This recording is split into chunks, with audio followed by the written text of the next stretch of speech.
And hello, good morning, everyone.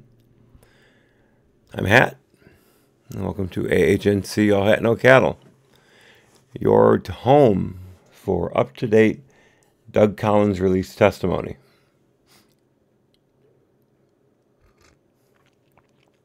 For those of you who are just tuning in, I've been reading all of the closed-door testimony transcripts that Representative Doug Collins of Georgia has released over the past few weeks.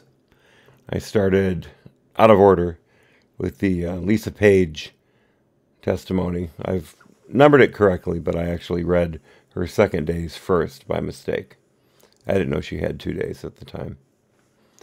I then read Peter Strzok's testimony, then Bruce Ohr, and just yesterday, Doug Collins, Representative Collins, released Nellie Ohr's testimony, which I'll be reading today.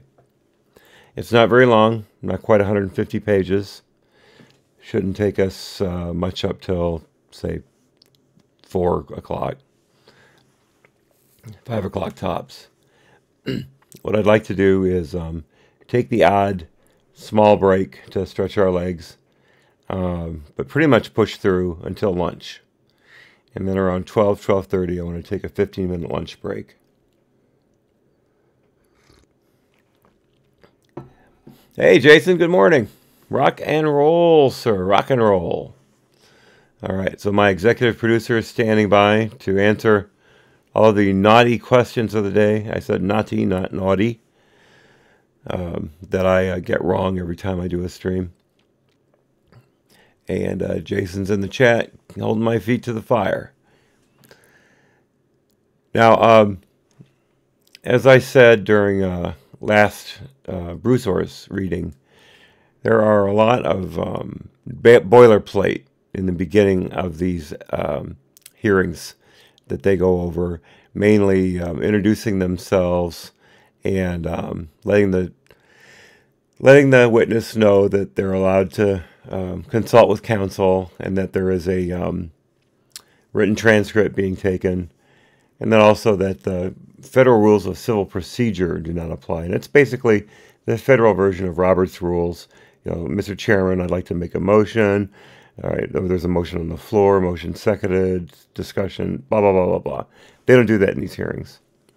So it's a little more easygoing, a little more flowing. So what I'm going to do here is I'll read the cover page, and then I'll introduce everybody as they introduce themselves. I'll read their introductions, and then we'll get right into the meat of it. Okay? Here we go.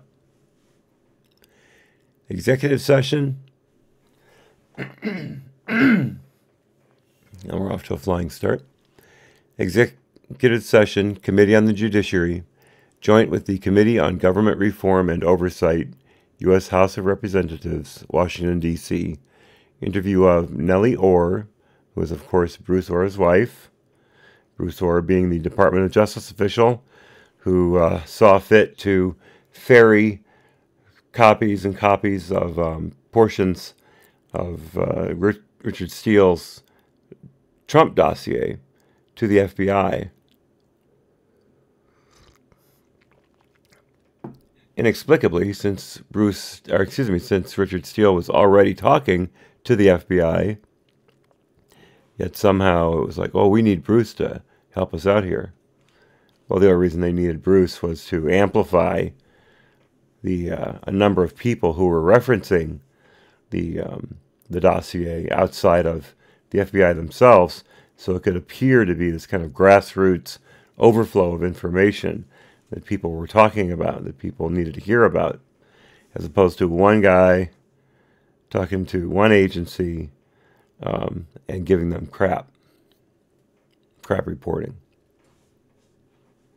And Nellie, of course, figures into this, as we'll get into, because Nellie was working for Fusion GPS at the same time, on their Russian desk at the same time, doing research into Russian individuals who were involved in the Steele dossier at the same time.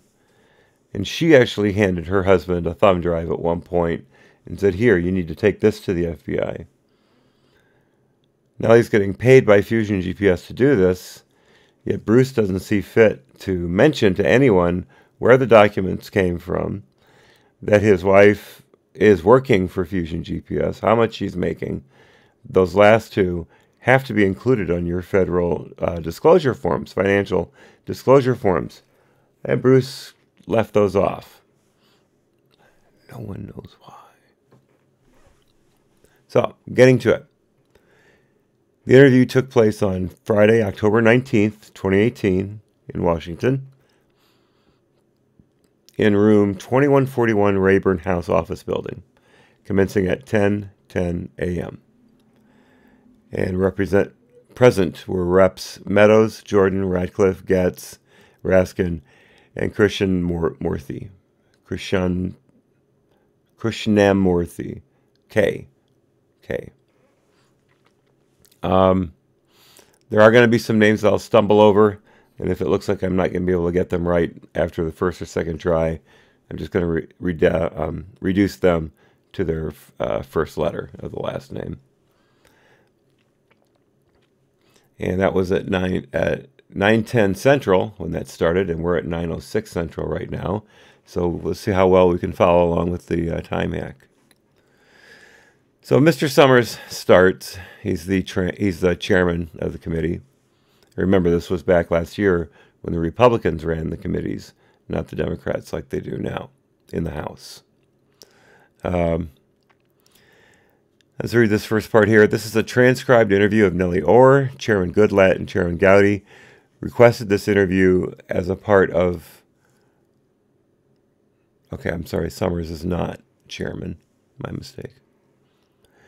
Chairman Goodlatte and Chairman Gowdy requested this interview as part of a joint investigation by the House Committee on Judiciary and the House Committee on Oversight Government Reform into decisions made and not made by the Department of Justice and the Federal Bureau of Investigation regarding the 2016 presidential election. Would the witness please state her name and the name of her current employer for the record? Nellie Ohr, I work for Accenture iDefense. Summers. On behalf of the chairman, I wish to thank you for appearing today, and we appreciate your willingness to appear voluntarily. My name is Zach Summers. I'm the Majority General Counsel for the House Judiciary Committee. I can't believe I got that wrong. How many times have I read this man's name? I will now ask everyone else who is here in the room to introduce themselves for the record, starting with Mr. Jordan. Jim Jordan. Mark Meadows, North Carolina. John Radcliffe, Texas. Matt Gates, Florida. Ryan Breitenbach, Senior Counsel, House Judiciary Majority. Arthur Baker, Investigative Counsel, House Judiciary Committee, Majority Staff. Mr. K, Raja K. Mr. Castor, Steve Castor with the House Committee on Oversight and Government Oversight and Government Reform, Majority. Mary Ducey. Deep Budharaju, House Oversight, Mr. Gowdy's staff. He's going to be Mr. B from now on. Emily Green with Mr. Jordan's staff. Aaron Miller, House Judiciary. Ms. Hara Haran is now H from now on. Ira H., House Judiciary Council, Minority. Ms. Saxman-Grooms, House Oversight, Democrats. Now back to Mr. Summers. This is the part that I discussed already. If you need to see this, you can read it. Pause on the pages, and you'll be able to read all of it. Let's see. And you are appearing today with counsel. If counsel would please state their names for the record. Joshua Berman for Ms. Ohr from the Clifford Chance Law Firm. Rebecca Heckman for Ms. Ohr.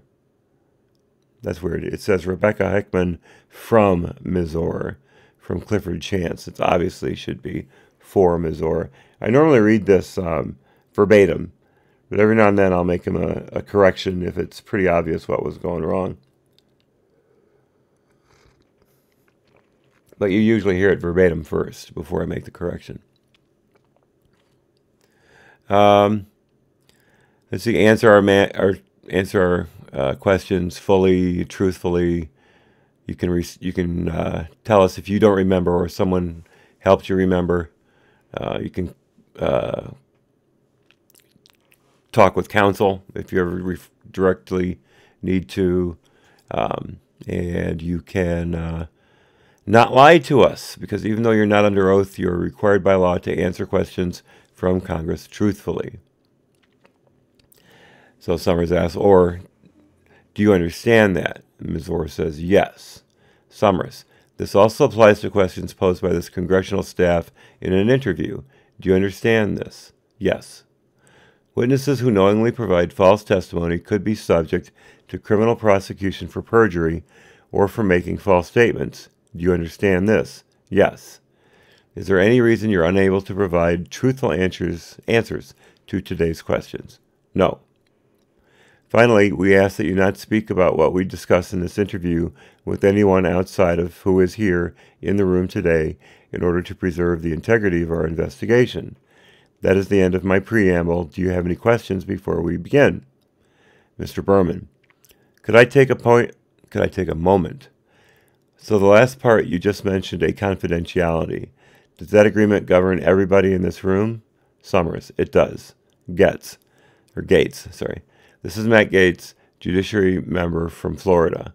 I'm unaware of any House rule that requires confidentiality in these proceedings, and I do not consider myself bound by it at all.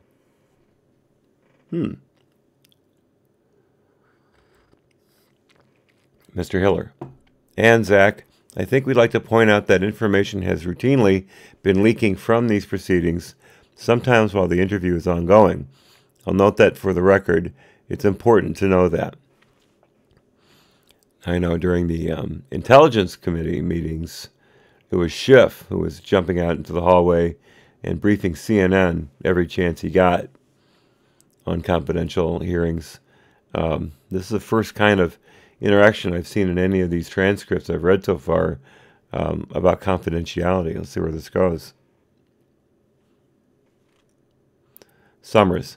I will just say if there's something you feel you need to respond to that came out of the interview, I think you would not be bound by that. But I think, Meadows, and since Counselor, since you asked, I think that it was a bipartisan initiative in a public hearing with Mr. Strzok that both Democrats and Republicans suggested that these transcripts be made available publicly after individual personal items are scrubbed so that there is no personal embarrassment. And so, in answering that, I think consistent with that theme, I fully anticipate all transcripts will be released after scrubbing the personal information because there's so many on the Democrat and Republican side that wants that to happen. And if that's a mischaracterization from my Democrat colleagues, you correct the record, but I believe that's where we were. Is that correct? Mr. Hiller, yes, sir. Mr. Meadows, all right. And so with that in mind, obviously speaking to it in generic terms is something that happens on a regular basis. But obviously there's been a few more specifics that have come out of these hearings. But from a personal standpoint, if there are personal confidences that, relationship-wise, we want to be sensitive to that to make sure those are protected. Mr. Berman, thank you, sir. Thank you. I've let Mrs. Ohr know that if she needs a break, a nature break, I appreciate reiterating that. She will just tap me on the shoulder or let one of you know. I'd like to just put on the record, thank you, Mr. Baker, for being patient with us as we found time, a date for this hearing or this interview. I know we went back and forth, but I appreciate the courtesy on the various scheduling. And that would refer to the banner here, the lower third on Nellie's photograph here in the middle of the portrait gallery on the left side. Nellie Ohr refusing to testify before House panel. There were a number of fits and starts and stops regarding when Nellie was going to testify and how she was going to testify. They finally got her in the room, but it took a bit of doing.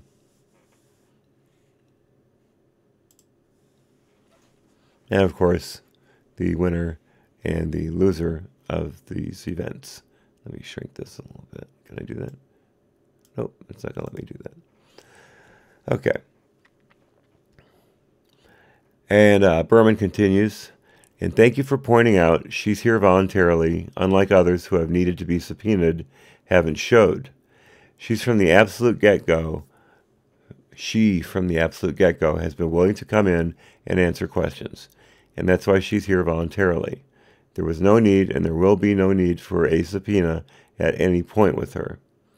And finally, as Mr. Baker and I have discussed many times over the weeks, and we talked the last time I was here with another client, she wants to answer every single possible question. She's not going to be waiving any privileges, so doctor-patient, attorney-client, marital, or things along those lines, so I recommend the House may have a different view of privileges. So to the extent questions can be asked, she wants to answer them. That's the goal. Meadows. Well, for the record, I just want to say thank you, and Ms. Ohr, thank you. One of the things that we may see things differently, and I don't know that we do because this is my first time meeting you, but I can tell you that I've seen things differently with some of the other witnesses, and yet I found that their transparency has actually made a difference with me, and so I thank you for voluntarily showing up today, Ms. Ohr. Summers. All right. The time is now 9:19. We'll begin our first round of questioning. Mr. Jordan. I take a sip. I have dry mouth, so I have to take a sip of tea fairly often.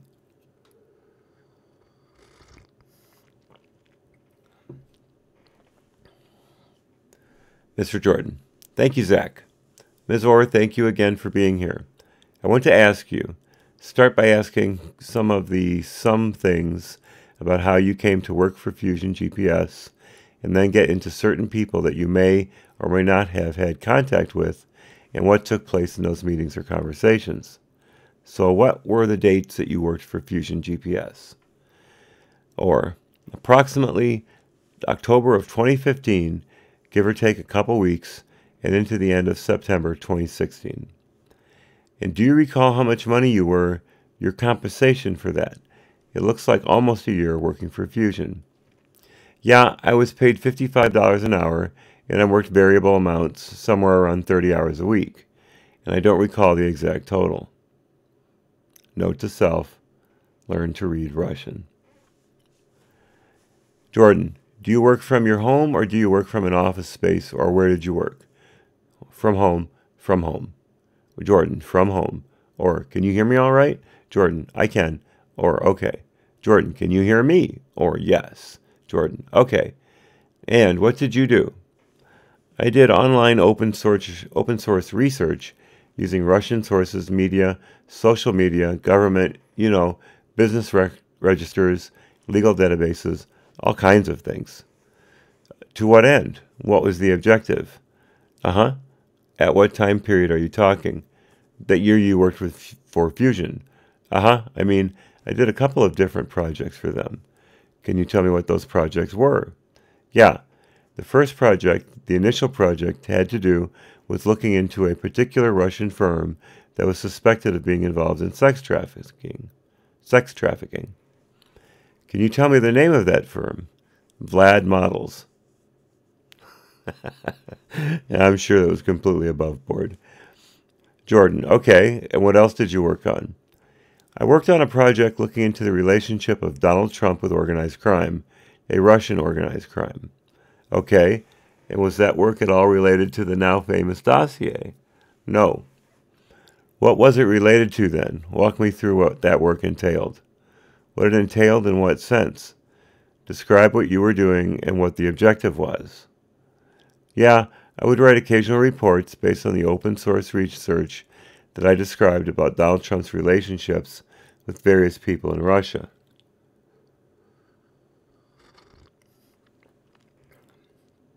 Yeah, I can tell that's totally unrelated to the Steele dossier. Jordan, okay, I want to come back to that. So, who approached you? Nobody approached me. You approached Fusion? Yes. And how did that happen? I believe it was in September of 2015 that I read an article in the paper that mentioned Glenn Simpson.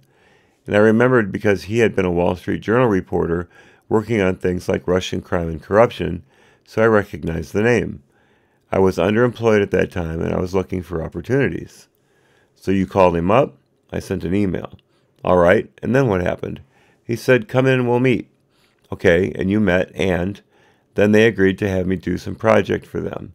Okay, so it was all your initiative. Yes. Okay. And tell me about what transpired in that first meeting then with you and Mr. Simpson. I met with, first of all, Jordan. First of all, did you know Glenn Simpson prior to that?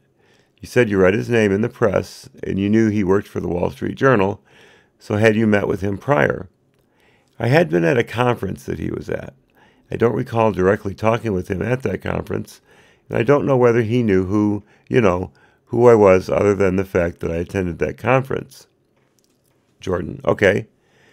And did he know at the time that he hired you that your husband worked for the Department of Justice? Yes. Was Glenn Simpson acquainted with your husband, Bruce? Did they have a friendship or relationship prior to your going to work for Fusion? They were acquainted, yes. Okay. And what did he specifically tell you he wanted you to do? Initially, the project that I first described regarding the company that was suspected of involvement in sex trafficking. And who was the client that wanted that information? Do you know? I don't know. So you were asked to get this information on this trafficking issue by Mr. Simpson, and you didn't know who you were working for. Right. Okay. On the second project, refresh my memory on the second project again. The second project was what? Looking into the relationship of Donald Trump with Russian organized crime figures. Okay. And who was financing that operation? I didn't know. You didn't know? No. All right. Talk to me about your interactions that you may have had with Christopher Steele. I met with him. Bruce brought me along to meals on, I believe, as I recall, 3 occasions with Christopher Steele.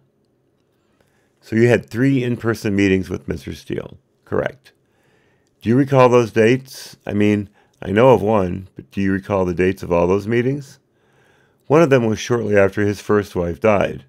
I don't recall exactly what date that was. Jordan, let me back up. Were they all here in D.C. or were there a meeting? Where were the meetings? All in D.C. All right.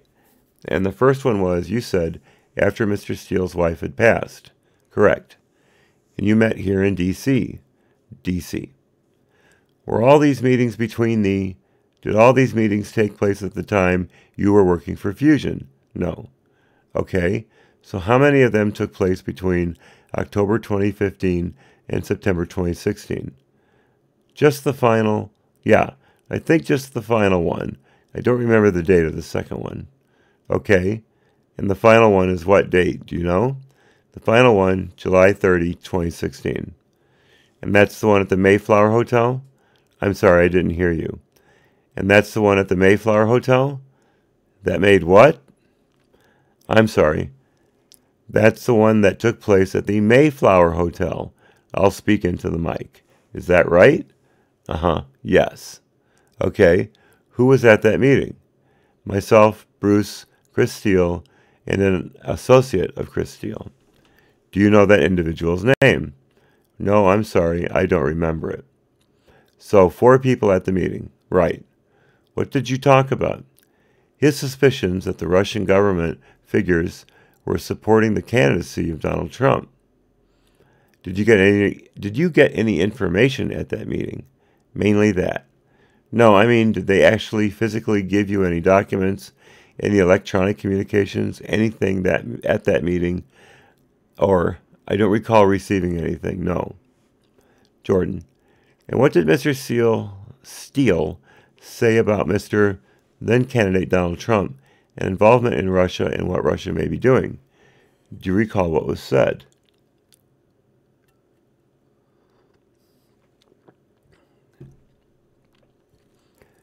He was very concerned that his research had led him to the conclusion that Russian government figures had for a number of years been promoting a potential presidency of Donald Trump.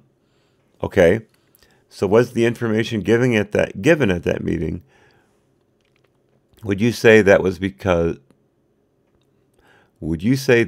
what became part of, again, the now well-known document called the dossier?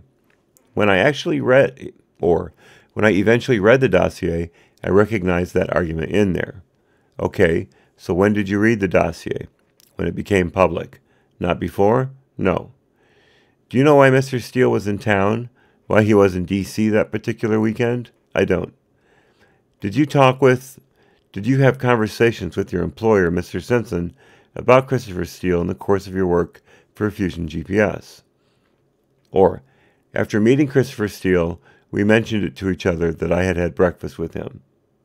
You say you mentioned it to Glenn Simpson, or there was some chit-chat about the fact that we had had breakfast. Okay, how often did you talk with Mr. Simpson? You're working from home, right. You've got these 2 projects you're working on. You said they weren't directly involved in the dossier. Did you talk to him on a daily basis, weekly basis? Did you send information to him? How did the work relationship operate? Or, I didn't meet directly with him. I would go in every few weeks and I only met with him, not every one of those meetings. And I would, in between, send my reports in, so every few weeks. Okay. Tell me your background prior to working for Fusion. Tell me your employment background. I started out in academia. I taught Russian history at Vassar College. I have a niece who went to Vassar. And then we came to Washington. I was an independent contractor doing contract work for various, in support of U.S. government clients in general. And, Jordan, walk me through. Walk me through the clients you did contract work for. Was this the U.S. government? U.S. government. Various agencies in the U.S. government. Yes. Tell me the agencies. I'm not sure how to address this. I'm not sure what the U.S. government agencies' positions are, given various agreements she signed as part of her independent contracting relationship. I'm sorry, back up. This is Mr. Berman talking, one of her counsel. Mr. Berman, I'm not sure how to address this. I'm not sure what the U.S. government agencies' positions are, given various agreements she signed as parts of her independent contracting relationships. So she's willing to answer questions. I just don't know. Don't want to put her at risk of violating employment agreements she had at the time, especially with U.S. government agencies. Jordan, is it fair to say you worked with some of the intelligence-based agencies in the United States government? Or, yes. Did you work for the CIA? Berman, again, I would raise the same concern, sir, if we're going to get into specifics. Jordan, okay. And for how long did you do that, and how many different contracts did you have? Or, starting in 2000, I did some part-time contracting for MITRE, which is a contract. Jordan, I'm sorry, I didn't hear you. Or MITRE Corporation, which in turn had contracts with U.S. government clients. Got it. Or through most of 2008. And then starting in 2008, I worked for Open Source Works. Okay? Berman, sir, can I just consult with my client? Jordan, sure. Berman, sir, may I ask a question just as a follow-up? Jordan, yes. Berman, Mrs. Ohr, have you ever worked for a U.S. government agency? Or, not directly. Jordan, not directly, but, or, as an independent contractor. Jordan, as an independent contractor.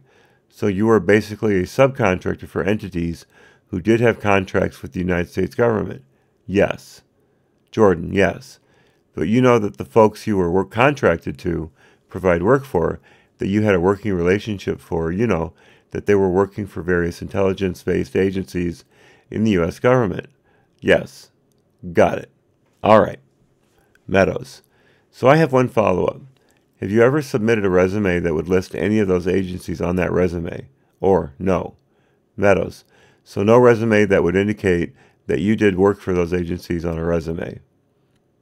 My resume stated that I was an independent contractor doing work in support of U.S. government. Meadows. But normally there is a sentence or two right after it on what they did. And so what I'm saying is, did, in those resumes, and for example, like with MITRE, we do work with the CIA, NSA, whoever, Ms. Ohr. No, I'm sorry, Ms. Ohr. I do not explicitly name those agencies in a resume. Meadows. All right. Jordan. Earlier you mentioned that you communicated your work with emails to Fusion, your employer. Do you still have those emails if we needed to get access to those and see those? Do you still have those records? I have them. Okay. Now this is something I saw earlier, everything that had to do with Lisa Page, Peter Strzok, and Bruce Ohr, those documents were there. Everybody had a copy. But the last one I just read with, oh gosh, who was that? Just Sunday or Monday, which one of those? Anyway, the last one I just read, nobody had those emails back and forth. Oh, George Papadopoulos. They didn't have any of his emails. So they were like, well, do you remember this? He'd say, I could look it up. And then he would say, by the way, if you need these emails, I'd be happy to release them to the committee. And the committee was saying, oh, yes, that would be great. That would be great. But why they didn't have them before this meeting, I really don't understand. And it seems like we've got the same thing going on here. It's a bit odd to me. Now we'll see how many redactions are in this too, because the Strzok and Page testimonies were chock full of redactions. But after that, the redactions really tapered off between Ohr and Papadopoulos. In fact, there are only 2 redactions in the entire Papadopoulos transcript, and they were both of the same name that appeared twice. Some dirty FBI guy. Or I have them. Jordan, okay, I'm going to go back a second. You saw Glenn Simpson's name. You remembered that you had seen him at some kind of conference. You knew your husband had a relationship with him. You sought him out because you were looking for work. At that meeting, did he say, was it like, well, you know, we're looking for someone who's an expert on Russia? Tell me exactly when you approach him, and he says, as a matter of fact, we actually need someone just like with your skills. How did that first meeting where you're trying to get employment, how did that go? Or, I should mention that on a very important aspect of my recollection of him was that he had done some very important work as a Wall Street Journal journalist on exactly Russian corruption and organized crime and oligarchs and things like that. So I knew we had a shared interest in that topic. So that was kind of the context of our discussion, for our discussion. And in terms of, you know, we need someone, whether he said something like that, you know, my sense is that he was saying, you know, we can always use someone who has those kind of skills.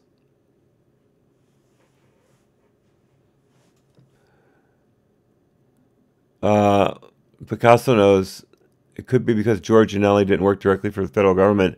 Nellie didn't, but, oh, I see what you're saying. Yeah, I got George mixed up with Bruce for a second. Yeah, I see what you're saying, because they wouldn't have those records as being part of the Records Retention Act for the feds. So they would have been available for FOIA requests and things like that. Very good. Again, Picasso knows, my executive producer, everyone. She knows what's going on in the world. I just read this stuff. Thank you very much.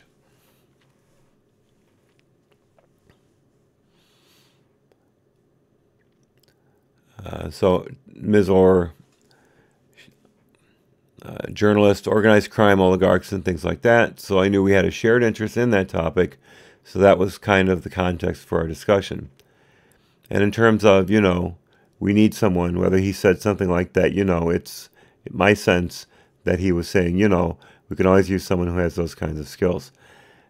Lisa Page said, you know, a ton of times. I'm hoping Nellie breaks this habit real soon, because it's very boring to read that over and over again. I can imagine what it's like to listen to it. Berman, I think that Mr. Jordan is asking you what you remember actually from the conversation. Or, and I don't remember the specifics of the conversation. Jordan, okay, what did your husband know about your work, particularly, or he knew that I was, Jordan, again, I'm focused on your work from 2015 to 2016 at Fusion. Or, what did he know about it? He knew that I was working there. I mean, did you talk about the work you were doing? Berman, again, Ms. Ohr is not going to talk about her communication with Mr. Ohr, given that it's protected under the marital privilege. Meadows, so, Counselor, In the spirit of transparency, when you started out with this, a big part, as you surely anticipated, is what communication happened between Glenn Simpson, Nellie Ohr, and ultimately her husband, Bruce Ohr. And what you're telling me is that any communication she's had with her husband, she's going to claim privilege, marital spouse privilege, to not answer that. Is that correct? Because that's not consistent with what you told me at the beginning. Berman. Ms. Ohr is more than willing to answer questions about her communications with Glenn Simpson. This committee certainly can bring Mr. Simpson in here and answer similar questions. They have had Mr. Ohr in here. She, like hopefully no U.S. citizen, is going to be compelled to discuss her private conversations with her husband. Meadows. I would not ever ask for a private conversations, nor would I share mine. However, there is a much different venue when you look at a July 30th meeting where Mr. Ohr brings his wife to a meeting with Christopher Steele, and obviously she was part of a conversation there. These kinds of things have to be, and it would certainly include communications with her husband. I'm not asking for bedroom talk, okay? Berman. Mr. Meadows, totally fair. At any conversation in which anybody is present, Glenn Simpson, Chris Steele, a third-party associate, a person on the subway, she will answer those questions. There is no privilege if it is not exclusively between her and her husband, at least for today's conversation. Meadows. But let me be clear because I want to make sure we are clear. Those conversations that she may have had with her husband that were then communicated with a third party are no longer just private conversations between her and her husband. For example, if she has a conversation with her husband and then ends up talking to Glenn Simpson or Christopher Steele, even at a later date, they are no longer private conversations as much as they are shared with a third party. Would you agree?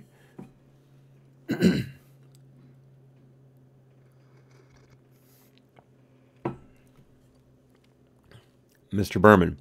Sir, so if she's asked the question, did you ever share with Mr. Simpson a conversation you had with your husband? Obviously there's a yes-no answer to that. And if the answer is yes, then I recognize there isn't a privilege. What did you tell Mr. Simpson about your conversation with your husband? I think that's squarely, sir, in what you're asking, and I would instruct my client to answer that question because she's talking about what she told Mr. Simpson. Different than, what did you and Bruce talk about over Meadows? So we just need to be a little more specific with some of our questions. Getz. And Counselor, let me ask this question. I'm sorry, it's Gates. And Counselor, let me ask this question. Is it your view of the privilege that it covers the existence of the conversation beyond just the substance of it? Berman. Yes, sir. Gates. For the purpose of this discussion? Berman. Yes, sir. Gates. All right. Thanks. Meadows. While he's looking at his notes, let me go back to that July 30th meeting at the Mayflower Hotel at approximately 10 a.m. It was in the morning. Is that correct? It was in the morning. I hate when people say 10 a.m. or 10 p.m. and then put in morning, afternoon. It's just, you've already said a.m., you've already said p.m. Why do you have to add that other thing onto it? It's like hot water heater. Urgh. It's the little things, folks. Or it was in the morning. Meadows. Okay, why were you included in that meeting? Because I'm interested in Russia. Meadows. So it was totally an academic exercise for you to go and be with a DOJ official. I mean, I'm interested in a lot of things too, but I don't normally get up to go in and sit in on a meeting between an informant and a DOJ official just because I have an interest.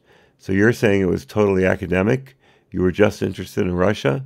Or, could you rephrase the question? Meadows. Okay, you took no role, and you had no anticipated role, and that you just asked to attend the meeting just for curiosity? Or, well, I mean, I know that I view myself as part of a community of people who are interested in Russia, and Chris Steele was a part of that community. And we had interesting discussions about Russia before, and so I viewed Meadows. So why didn't you set up the meeting with Christopher Steele? Why was it a meeting that your husband sets up and then you come along? You're a very learned and intelligent individual. Your no you know where I'm going with this. How do you get to be in a room with a DOJ official and a potential informant, and you happen to work for someone who has hired that same informant? I didn't know that. When did you learn that? At the breakfast. So at the breakfast, you learned that you and Mr. Steele are working for the same company. Yes. And so, again, you went because you thought he could tell you things about Russia. Or, as I said, my view is of being part of a community of people who are interested in Russia, that we have a back and forth discussion, we try to mutually understand what is going on, and it's by no means clear what is going on in the minds of some elite, Meadows. But Mr. Steele is not the most learned when it comes to matters of the Russian community. He may be an informant. He may have, obviously, connections. But I wouldn't say that when you look at all the academics that are out there on Russia, that Christopher Steele's name is even in the top 20.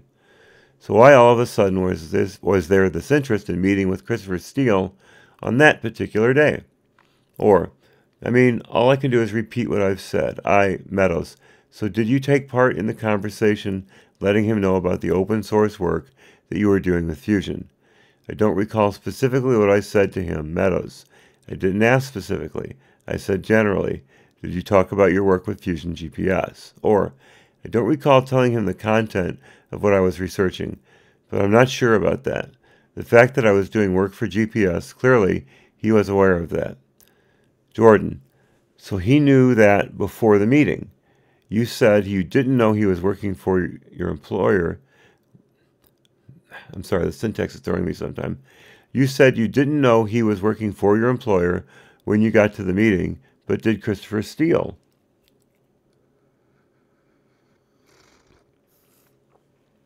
I put the wrong inflection on that. But did Christopher Steele? Or interrupts. I don't know if he knew before or not. I'm not sure. Jordan, your husband knew that you worked for Fusion, and your husband knew that Chris Steele worked for Fusion. I don't know whether he knew that he worked for Fusion. You don't know whether your husband knew. I don't. Okay, I'm sorry, Mark. Go ahead and question. Mr. Ratcliffe, Ms. Ohr, you're saying that at that early July 2016 meeting with Christopher Steele is when you learned that you and Mr. Steele were both doing work for Fusion GPS. Or, yes. Ratcliffe, okay. In that moment when you realized that at the breakfast, did it cross your mind that maybe the work that you were doing for Fusion GPS, as it pertained to Donald Trump in your reports, had been communicated to Christopher Steele? Or, I probably didn't think that through. I didn't think about it. Ratcliffe, at some point in time, based on your husband's prior testimony, did it dawn on you that the work that you had been doing maybe had been part of the information upon which Mr. Steele was relying or using in preparation of the dossier? Or, judging from the content of the dossier, it seems to be quite separate, but I don't know for sure. Ratcliffe, but at some point didn't you come to the conclusion that the research that you had been doing should be made known to the FBI because it had a connection to Christopher Steele? Or, there's kind of two questions there. Could you separate them out? Ratcliffe, did you request that the research that you had been doing on behalf of Fusion GPS be provided to the FBI? Or, request. Ratcliffe, did Bruce Ohr take your research and provide it to the FBI? Berman, I'm not sure. Are you asking about a communication between her and Mr. Ohr? Ratcliffe, I'm asking about an action between her and Mr. Ohr. I want to know whether in the chain of custodial evidence, her research on behalf of Fusion GPS was taken through Mr. Ohr to the FBI or to the Department of Justice. Berman, but that's communication. Ratcliffe, it's not communication, it's an action. Berman, an action is viewed as communication, sir. Summers, no. He's asking if Bruce Ohr gave information to the FBI, a third party, that came from Ms. Ohr. I don't understand how there's a spousal communication problem there. Ratcliffe, there isn't. Berman, well, if you're asking about a link in the chain between, hypothetically, Ms. Ohr giving something to Mr. Ohr, which you are, then that is communication. Ratcliffe, I'm asking about her role in connection with the custodial chain of evidence for the Steele dossier that went from Christopher Steele to the FBI. I'm asking if she played a role in that with her husband. Berman, did you play any role with regards to the dossier in Christopher Steele? Or no. Berman, or Mr. Ohr, anything with the dossier? Or, I first saw the dossier when it became public. Ratcliffe, so did your research go from you to the FBI? Was the FBI provided with your research for Fusion GPS? Berman, did you give the FBI your research? Or, I did not directly give the FBI my research. Summers, did you ask anyone else to give the FBI your research? Again, Berman, again, hypothetically, if that engaged a conversation between her and her husband, she can't ask her that. Summers, I'm not asking her who she asked. That might be a follow-up question where there would be an objection.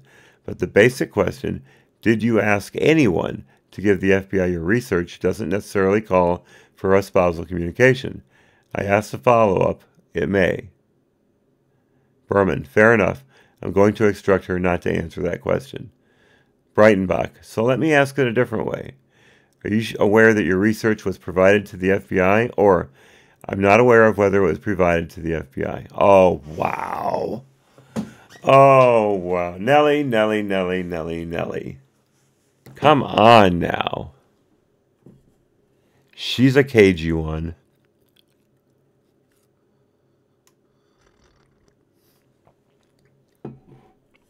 Her lawyer's being as, I don't want to use the word aggressive, but as maybe punctilious as Papadopoulos' lawyer was when I read that transcript. But Papadopoulos was willing to answer any question that he could that didn't have to do with any upcoming legal actions. And Nellie here is just hiding behind a curtain to cover her butt, to not know whether or not that item was provided to the FBI when you handed it to your husband. So she's saying he never came back and said, I don't know if they got it. Or I gave it to them. One of those two. And she's saying it was, I don't know if they got it. It's a bunch of crap, Nellie. I mean, her lawyer is doing his best to protect her. That's what lawyers are supposed to do. So I don't have anything against the guy for that. But the way Nellie's handling it, I think, is really low. And you can see that the Republicans are frustrated by this course of action. And they're trying to dig. And that's the thing. The Republicans dig. And the Democrats paint. You'll see when it's their time. Breitenbach. So let me ask it a different way. Are you aware that your research was provided to the FBI? Or, I'm not aware of whether it was provided to the FBI. Meadows. All right. So let me go back to the July 30th. Sorry, to July 30th. Because there's something that's just not connecting. And maybe help me understand this a little bit. Because you said that you were unaware that he was working for Fusion GPS. And you were unaware. You had no knowledge whether your husband knew he was working for GPS. Is that correct? Correct.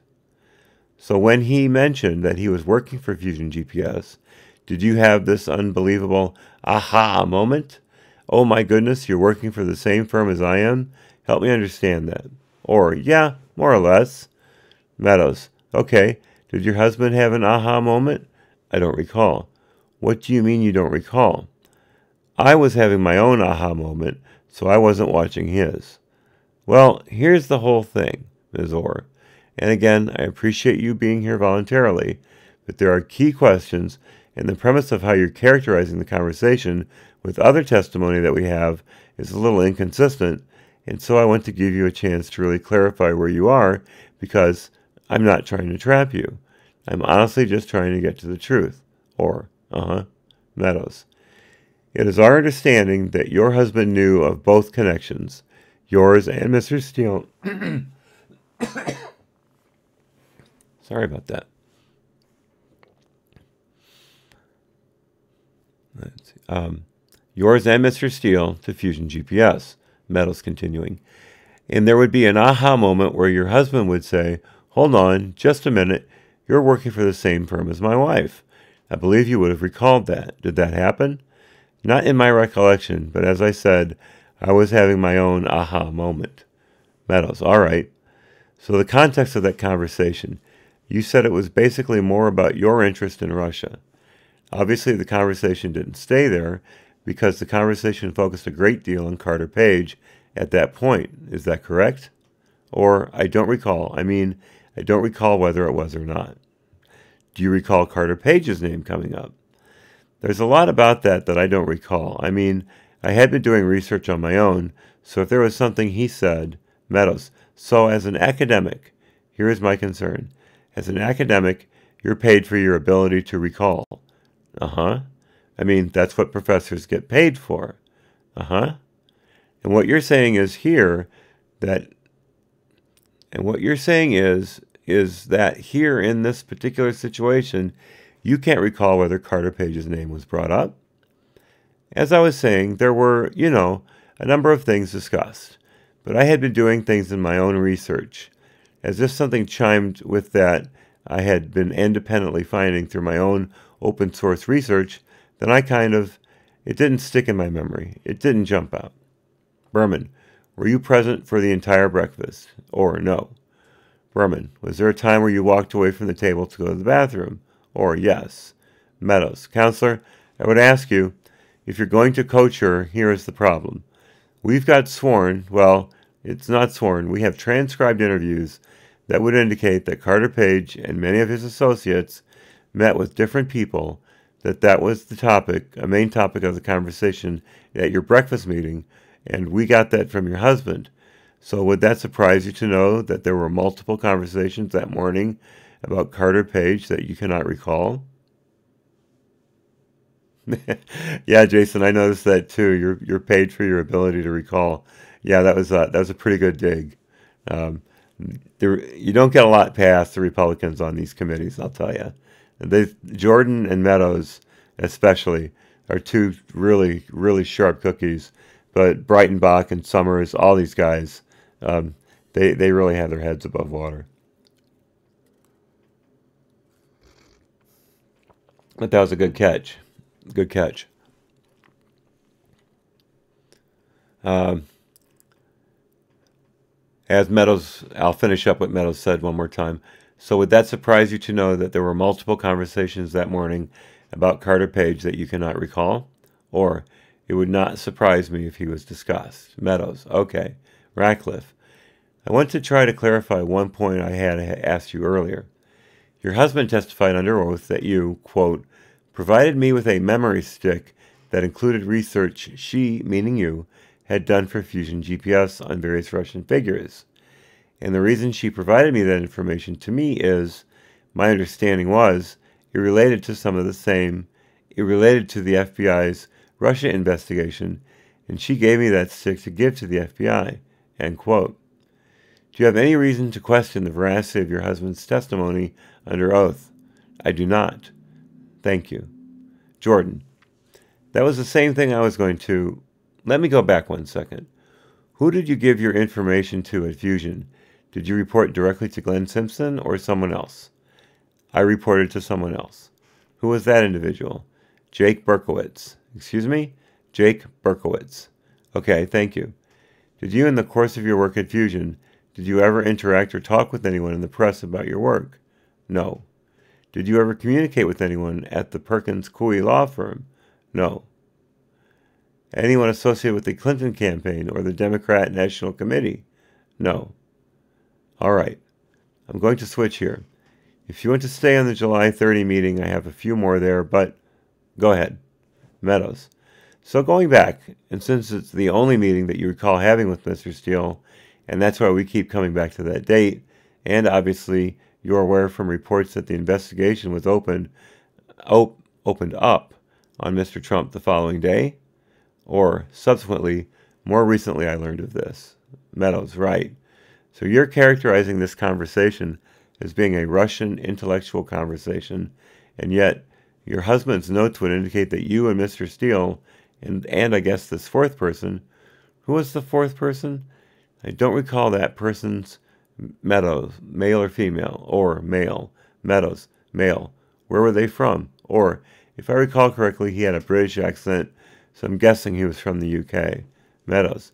But you didn't mind him being part of a meeting, and you didn't know where he was from? I mean, you were discussing personal work-related stuff, and you're doing that with somebody that came with Christopher Steele, and you didn't know who they were? Well, he introduced them as an associate. Meadows, I understand that, but, I mean, wouldn't you want to know whether this information you're sharing while you're under contract with Fusion GPS is being shared in an appropriate manner? Ms. Ohr, as I understand, I mean, I would take appropriate precautions with anybody, but to adhere to my NDA, non-disclosure agreement for those of you who don't speak legal, my NDA to the extent that I viewed it as necessary, and in this case, once I learned, I guess, that he was working for Fusion GPS, I didn't provide that much information. I didn't talk that much. Meadows. So this gentleman was an associate with Mr. Steele at Fusion GPS. Or no, I'm sorry, Meadows. I knew the answer to that, but go ahead. I mean, I guess what I'm saying is, or yeah, Meadows. Was there any associate of Mr. Steele's? Or, as I recall, he worked for Mr. Steele's company? So he worked for which company? Well, subsequently, I recall that the name was Orbis at the time. I did not remember. So he worked for Orbis, and he didn't say anything about his background. The associate? Yeah. Who he used to work for? No. Nope. So you lacked curiosity there. You really didn't care who. Did he talk much, the associate? Not that I recall. Did he say anything of significance? Not that I recall. All right.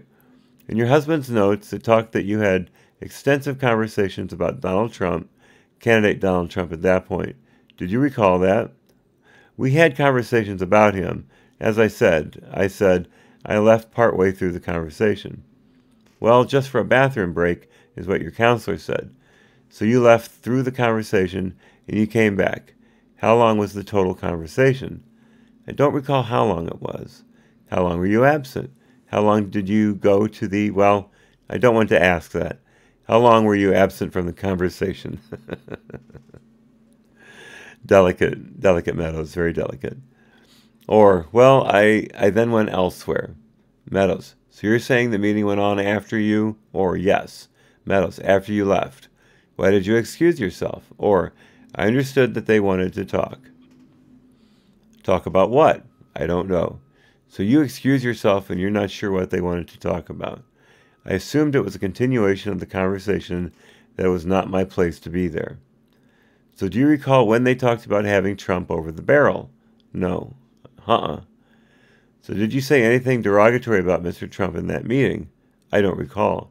Ms. Ohr, have you ever met or had conversation with personnel in the FBI, specifically Andy McCabe? Or, I'm sorry, what was the second half of your question? Have you ever had any conversations or meetings with Andy McCabe, former Deputy Director of the FBI? Or, no. Lisa Page, former FBI counselor?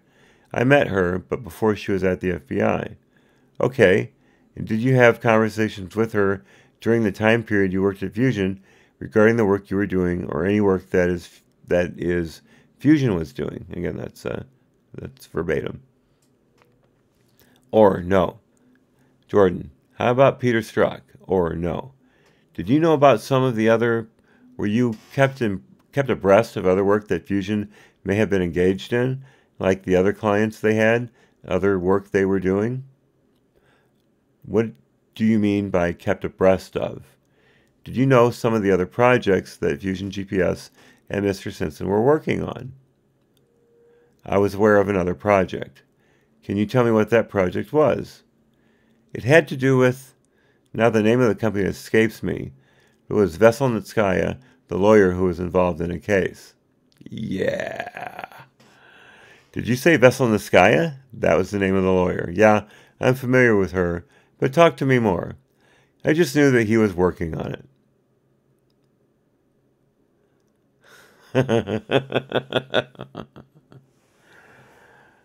in case none of you remember, or you only remember partially, Valery Veselnitskaya was a Russian lawyer who may or may not have been part of Russian government judicial system. I've seen things that say she was and wasn't. It could have been an attorney general equivalent in one of the major Russian cities. So she would have worked for Putin. And she got a hold of Donald Trump Jr., and in 2016 and said, hey, we've got dirt on Hillary. Would you guys like it? And Jr. says, hell yeah. So they set up a meeting in, I believe, June of 2016 at the Trump Tower in New York City. Veselnitskaya shows up with some other Russian, and Don Jr. shows up with Jared Kushner and Paul Manafort, if I'm not mistaken. But instead of talking about dirt on Hillary, Veselnitskaya starts going into this thing about the Maginski Act, which was a law put in place sanctioning Russia over the death of a Russian lawyer who was working for a U.S. corporate entity that was doing business in Russia. Here's the thing.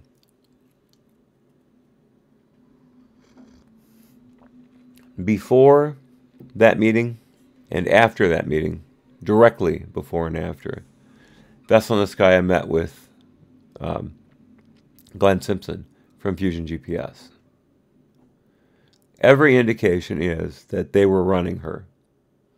And it gets better because Veselnitskaya was in the U.S.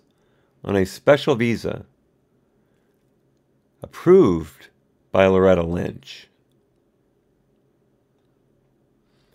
Otherwise, Veselnitskaya probably wouldn't have been allowed in the country, as I understand it. So she was in here basically with the direct cooperation of the Obama government, met with Fusion GPS, walked into a meeting with Don Trump Jr., and tried to hook him into a conversation about something that they wanted nothing to do with. And so Manafort and Jr. and Kushner left before the meeting was even completely called to a halt. They just walked out. And then she meets with Glenn Simpson again right afterwards. And draw your own conclusions.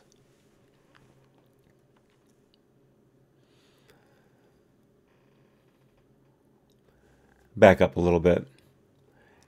Yeah, I'm familiar with her, but talk to me more. Or, I just knew that he was working on it. Jordan, okay. Are you aware of any efforts by Fusion GPS to uncover negative facts about members of Congress? I don't recall. I'd ask you to think about that more. You don't recall any work with Fusion GPS about doing negative work on members of Congress? I don't recall being asked to do work on. We're not asking you that. Not that you were asked, Meadows, not that you were asked that you were aware of it. Or, I'm sorry, that I was aware of independent projects that they were doing on members of Congress? Yes. I'm not aware of any project. I was not informed of any such projects. Meadows, were you? Excuse me, Jim. Jordan, okay.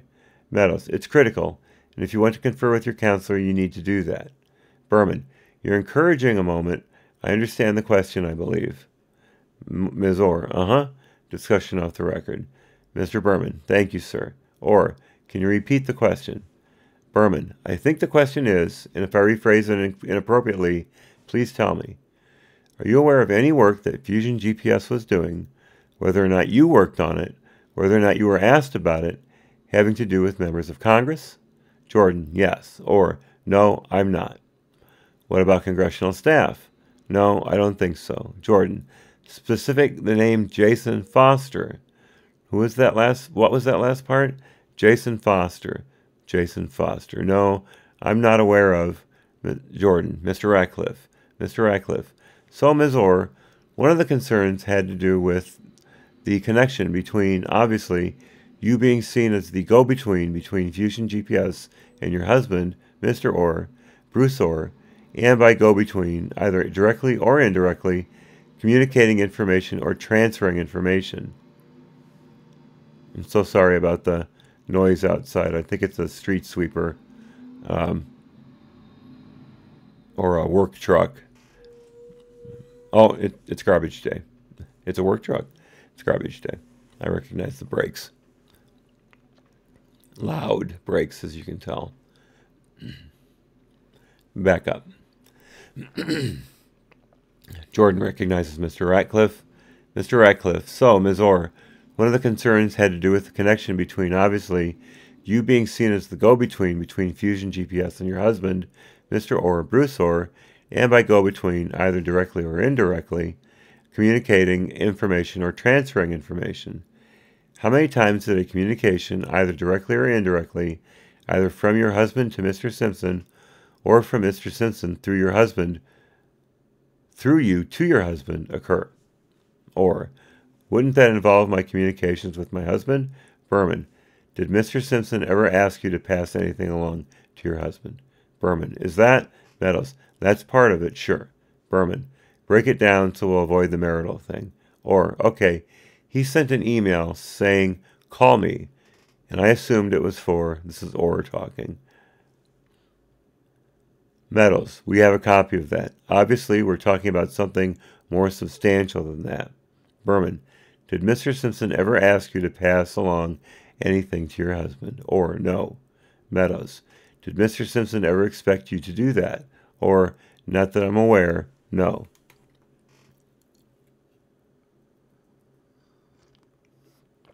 I think I put too much honey in this. I don't taste it, but I'm wondering. Meadows, in your communication, did Mr. Simpson ask you about your meeting with Mr. Steele on July 30th? I don't recall that he asked about it. Did you report on it? If I recall correctly, I simply mentioned that we had this breakfast together and Meadows, and there was no written document that was included with that. No.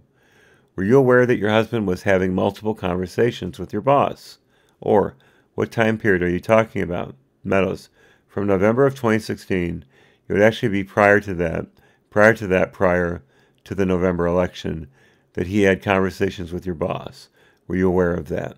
Berman, other than whether or not your husband shared that with you, you're not asking did she learn it from her husband? Outside any conversation with her husband, were you aware that you're talking about Mr. Simpson when you say her boss? Meadows, Mr. Simpson or associates of Mr. Simpson at a high level, yes. Or, who was no longer my boss after September? Meadows, right. Or, as I said, there was that one email where Glenn said, Meadows, so you're saying only one time. Or, that's the only time I'm specifically aware from Glenn Simpson. Meadows, well, you prepped for this hearing, so obviously you saw that email. But are you saying that there was only one time that happened because that is not consistent with some of the other information that we have? Or, well, anything that my husband directly told me about, I would not. Berman, she's not answering questions about that. Or, yeah. Ratcliffe, even the existence of a meeting? Meadows, again, counselor, we're not asking for bedroom talk here. What we're asking for is, obviously, the whole reason for this, and I'm going to turn it over to a lawyer. Ratcliffe, so, Ms. Ohr, you said that after you and your husband met with Mr. Steele at the Mayflower Hotel, that you had a conversation with Glenn Simpson, who was still your boss, correct? At that time, yes. You said you had chit-chat about it. Yeah. What do you mean by chit-chat? With Glenn, what I recall is simply, yes, I had breakfast with them, or, something like that. Ratcliffe, did he fill in the details there that you had previously been unaware of about Mr. Christopher Steele being a client of GPS and doing work relating to Russia? Or, it was understood by that point because I hadn't learned it. Did Mr. Simpson indicate to you that he was going to or wanted to meet with your husband, Bruce Ohr, subsequent to that breakfast? At that time, I don't recall him saying that, but I'm not 100% sure. So in other words, yes. Do you know in the fall of 2016, before the election, whether or not your husband did in fact meet with Glenn Simpson? The only specific date, which I don't remember the specific date, is that email. So, Ratcliffe, tell me about the email? Or, it just said, call me. How do you know about the email? Because we share an email address. My husband and I do. That is, Ratcliffe. So I want to ask you about this. Let me give this to your lawyer, and I want you to follow along with me. Berman, thank you, sir. Ratcliffe.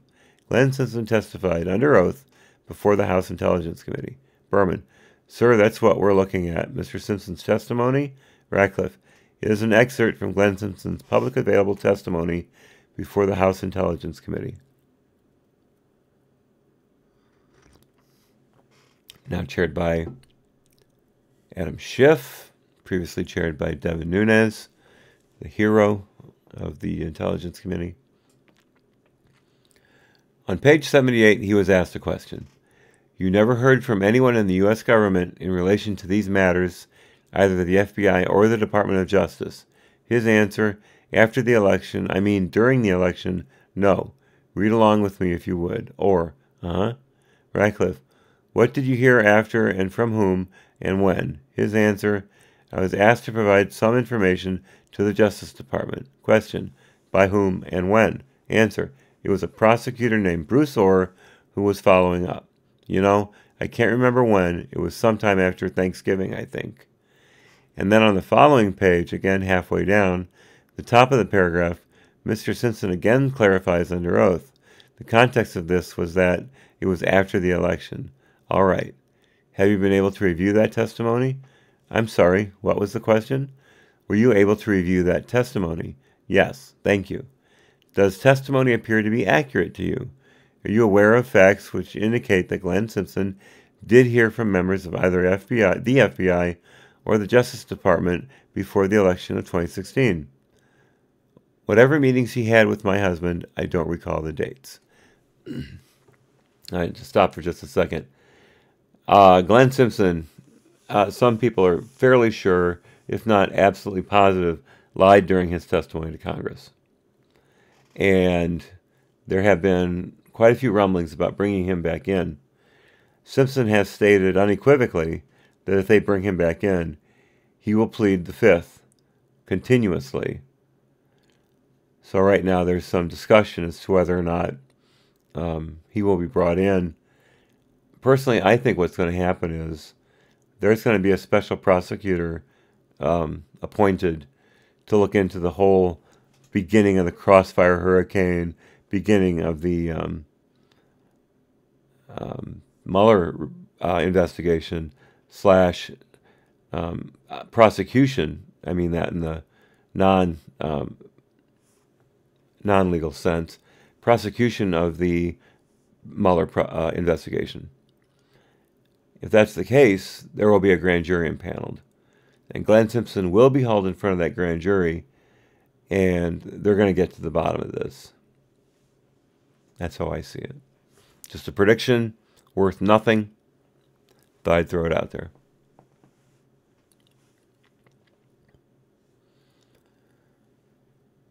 Or, whatever meetings he had with my husband, I don't recall the dates. Ratcliffe, didn't you just tell me you had an email? Yes, and I don't recall the date of it. You don't recall the timing of that, whether it was before or after the election? Not right now. I don't have a recollection of that. Ratcliffe, do we have a copy of that email? Well, what I wanted to ask you, Ms. Ohr, is, was this testimony from Mr. Simpson is very much at odds with your husband's sworn testimony before this joint task force. Your husband testified that he spoke with and met with Mr. Simpson to discuss a Russia-related investigation, including the dossier, in August of 2016. Do you have any reason to doubt that? Or, to doubt my husband? Ratcliffe, yes. Or, I have no reason to doubt that. Ratcliffe, do you have any reason to doubt your husband's testimony under oath that under oath that during that meeting in August of 2016, that Glenn Simpson gave a memory stick of information to be given to the FBI that your husband believed included in the dossier? Or, I don't know anything about Ratcliffe. Any reason to question your husband's testimony under oath? Or, if you have that testimony to show me, I would look at it. Ratcliffe, I do. Your husband's testimony. Let me read it to you. Berman, could we see a copy? We're working with one copy. Sorry. Ratcliffe, the only copy I assumed. Actually, let me read it to you, and I'll show it to you. Berman, thank you, sir. Ratcliffe, quote, the rest of the conversation had to do with additional information that he had gathered about the possible connections between the Russian government and the Trump campaign, and he gives me a thumb drive. I believe the natural assumption at that point, I had not seen the dossier. I had heard there was such a thing as the dossier, but I hadn't seen it, so he gives me a thumb drive. I assumed that this was the dossier, end quote.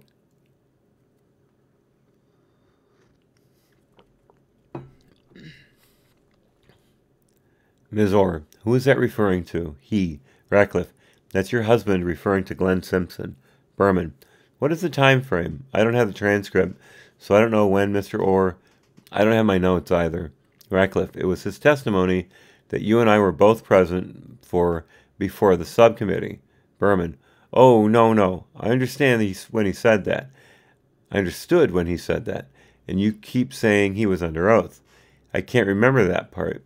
But putting that aside for a moment, what was the time period that he allegedly got this flash drive? Ratcliffe, August of 2016. Berman, that's what the testimony was? You obviously have transcripts of prior testimony. I would love to see the transcripts. But what is your question for Ms. Ohr? And that is not a transcript. Those are your notes, sir. Ratcliffe, I'll represent that this is an excerpt of the transcript. Berman, and I will say I have no reason to doubt you on that. I just don't have the transcript in front of me. Jeez, people, get on with it.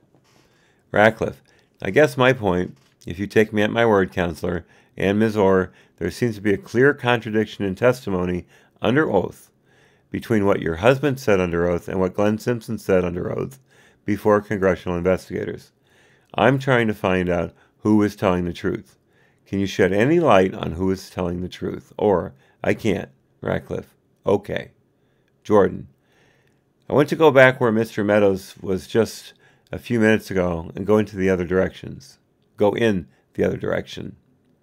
Did Glenn Simpson ever talk to you, encourage you to talk to your husband about certain information, or ask you about a conversation you had had with your husband about projects you were working on and things Fusion was working on?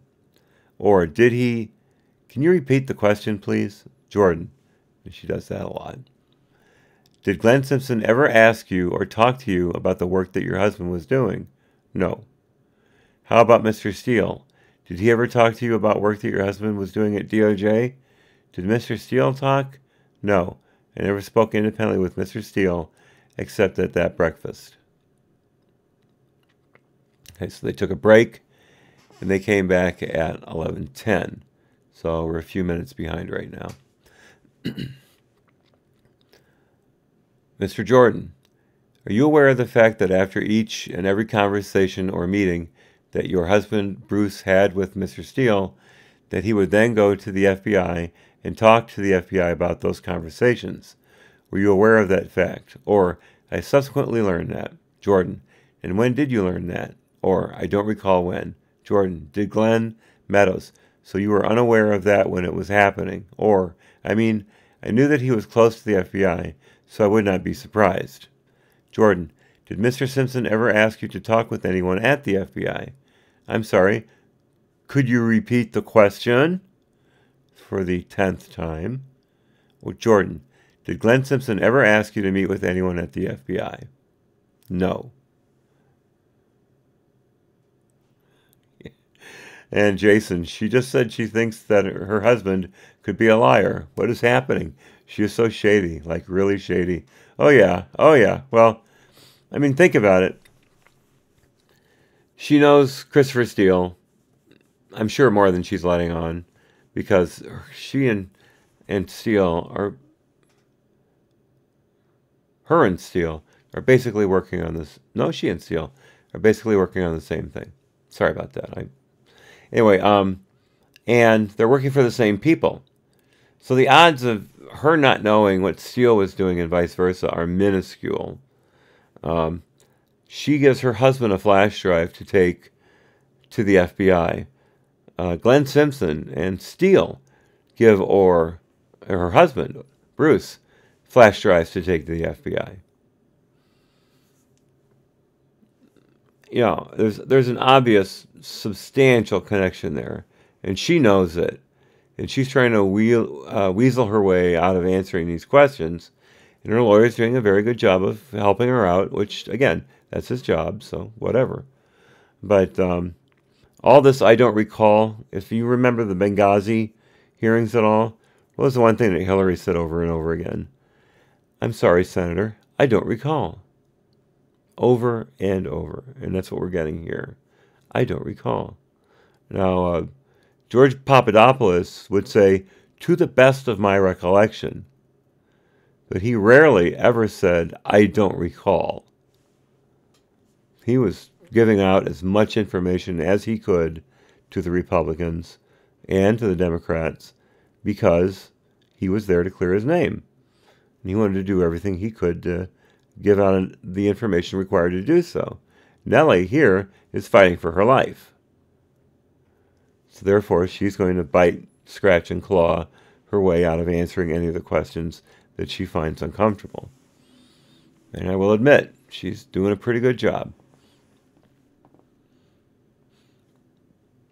Jordan, did Mr. Simpson ever ask you to talk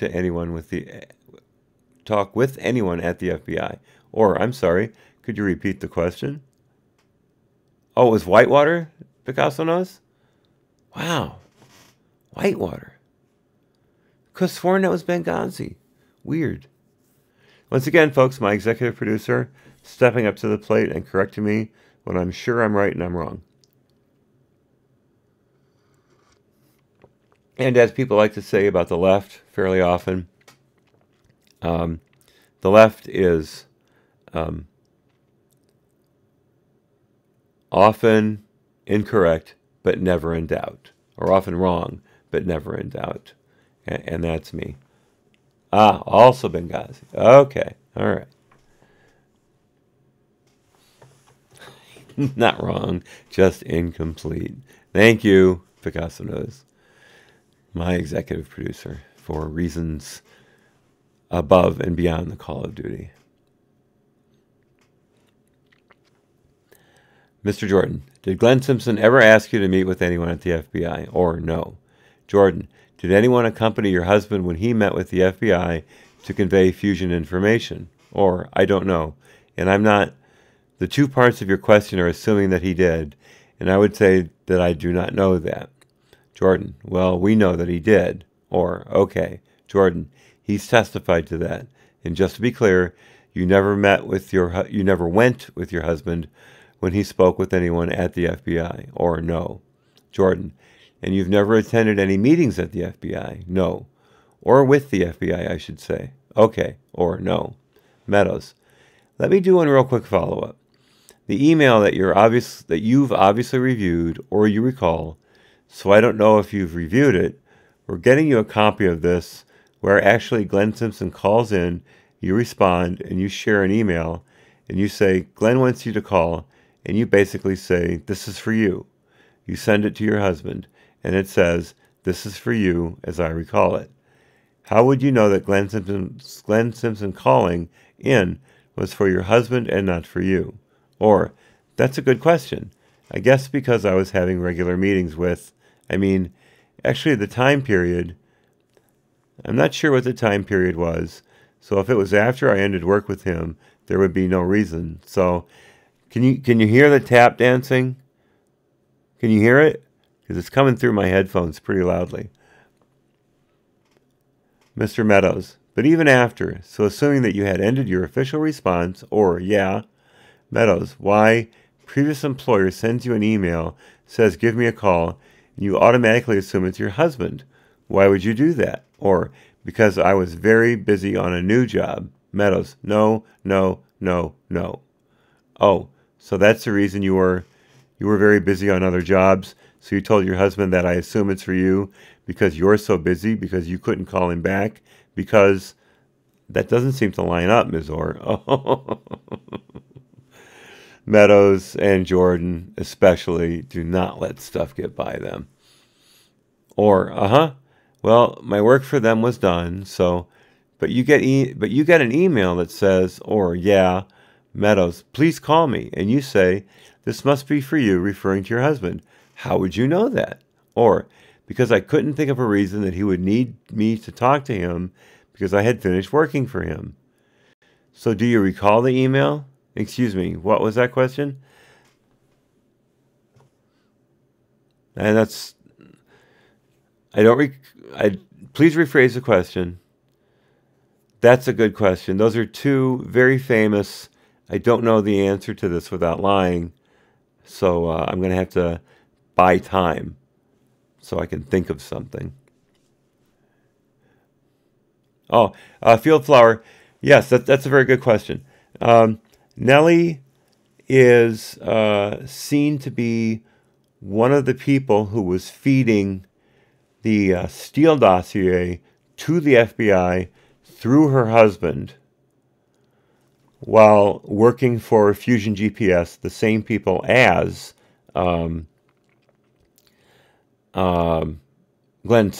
Christopher Steele. She knew Glenn Simpson. She was working for Glenn Simpson. She met with Christopher Steele once at a meeting that she conveniently doesn't recall anything that was said during the meeting. But the big thing is, she's been maintaining all along that she didn't have anything to do with the dossier. That the stuff that she sent to the FBI through her husband was independent research. But she's yet to be able to give a solid answer as to why she sent that to the FBI through her husband. The same way that there's no solid answer as to why Christopher Steele and Glenn Simpson were sending the dossier to the FBI through Bruce Ohr, who was a high up at the DOJ. So there's kind of a conspiracy cloud going around here, and they're trying to get to the bottom of it. So are they accusing her of doing anything illegal? Not that I'm aware of, but they're trying to get to the bottom of what she did and why, and she's not letting them do that. That's, if Jason Picasso knows, please key in there if I got it wrong, or if I'm incomplete, as someone just said. I want to make sure I have it right. A super chat from Jason Lord Surratt. I am not in the money, but here's a little sum for cat. Here's a little for some cattle. You are doing the world a great service. Jason, that is very kind of you. I very much appreciate your saying that. And to be honest, that's my very first super chat. So thank you for seeing your way towards throwing some money this way. You're in the running for this month's Cattle Bucks drawing, so hang around. Cattle Bucks are fictitious, but I like throwing that out there. Anyway, again, thank you, sir. It's very kind of you. You're welcome, Field Flower. If Jason and Picasso knows if I missed something in that, please put it in the chat so Field Flower can see it. I don't want to give her the wrong impression of anything.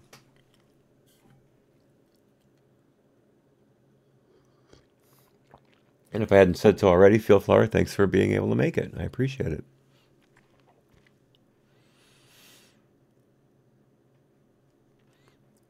Down here at the bottom, I'll pick up just a little bit here. Mr. Meadows, so do you recall the email? Excuse me, what was the question? Do you recall the email?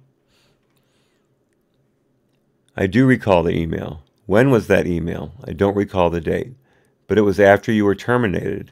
If I recall correctly, Meadows, all right, and so, Berman, just to be clear, I mean, she wasn't terminated. She left work, yeah. Meadows, your relationship was terminated, yeah. We don't want a bad resume report here, I get it. But here is the curious part. For you to act like you have no knowledge of a relationship between Glenn Simpson and Bruce Ohr, and then to make the assumption in an email that when he calls in, it is for your husband, those two are incompatible.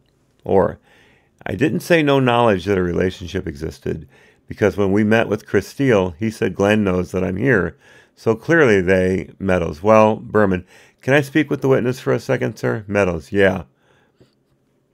I was expecting this conference. Discussion off the record. Berman, sorry about that, sir. Meadows, so those are inconsistent. How do you reconcile those for me? Or, can you repeat what? Meadows. What I'm saying is that you've testified this morning that you were unaware of ongoing communication between Glenn Simpson and your husband, and yet you get an email that says, please ring me. I've got a copy. I'll give you a copy of it. Please ring me, and your response is, I assume Glenn means you, not me. More. Oh, thank you. Berman. We now have in front of us a copy of what we think is the email. Can she look at this for a moment, sir? Meadows. Sure. Berman. Thank you. Or, yeah, so, I knew they had spoken off and on, and since I was no longer working for him, Meadows. So characterize off and on for me. Yeah, you can't get a thing by Meadows. Because that's different than what you've testified earlier today. So let's get it clear. What is off and on? Or, over the years. They had spoken many years before, so my understanding, she's starting to dig deeper and deeper. Meadows, but again, I want to caution you.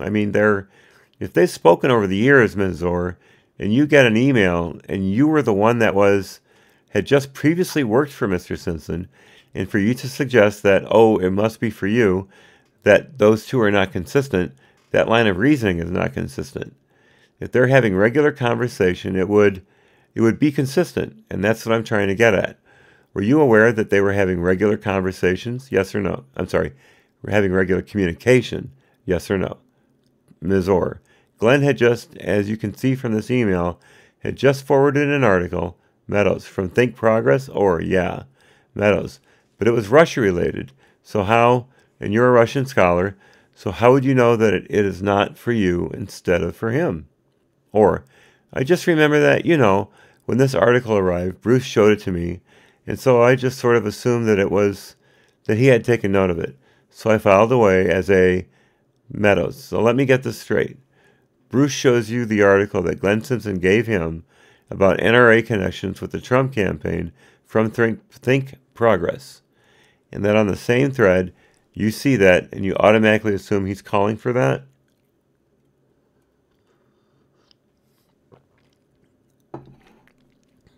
Berman. Can I? In the second email from the bottom, Sunday, December 11, 2016, at 1:08 p.m., the words are written, thank you. They come from the Nellie Ohr email account. Do you know who wrote that, you or Bruce, on this shared account? Or, I don't know. I don't know which one of us. Meadows. So it could have been you. Or, I'm sorry, what was that question?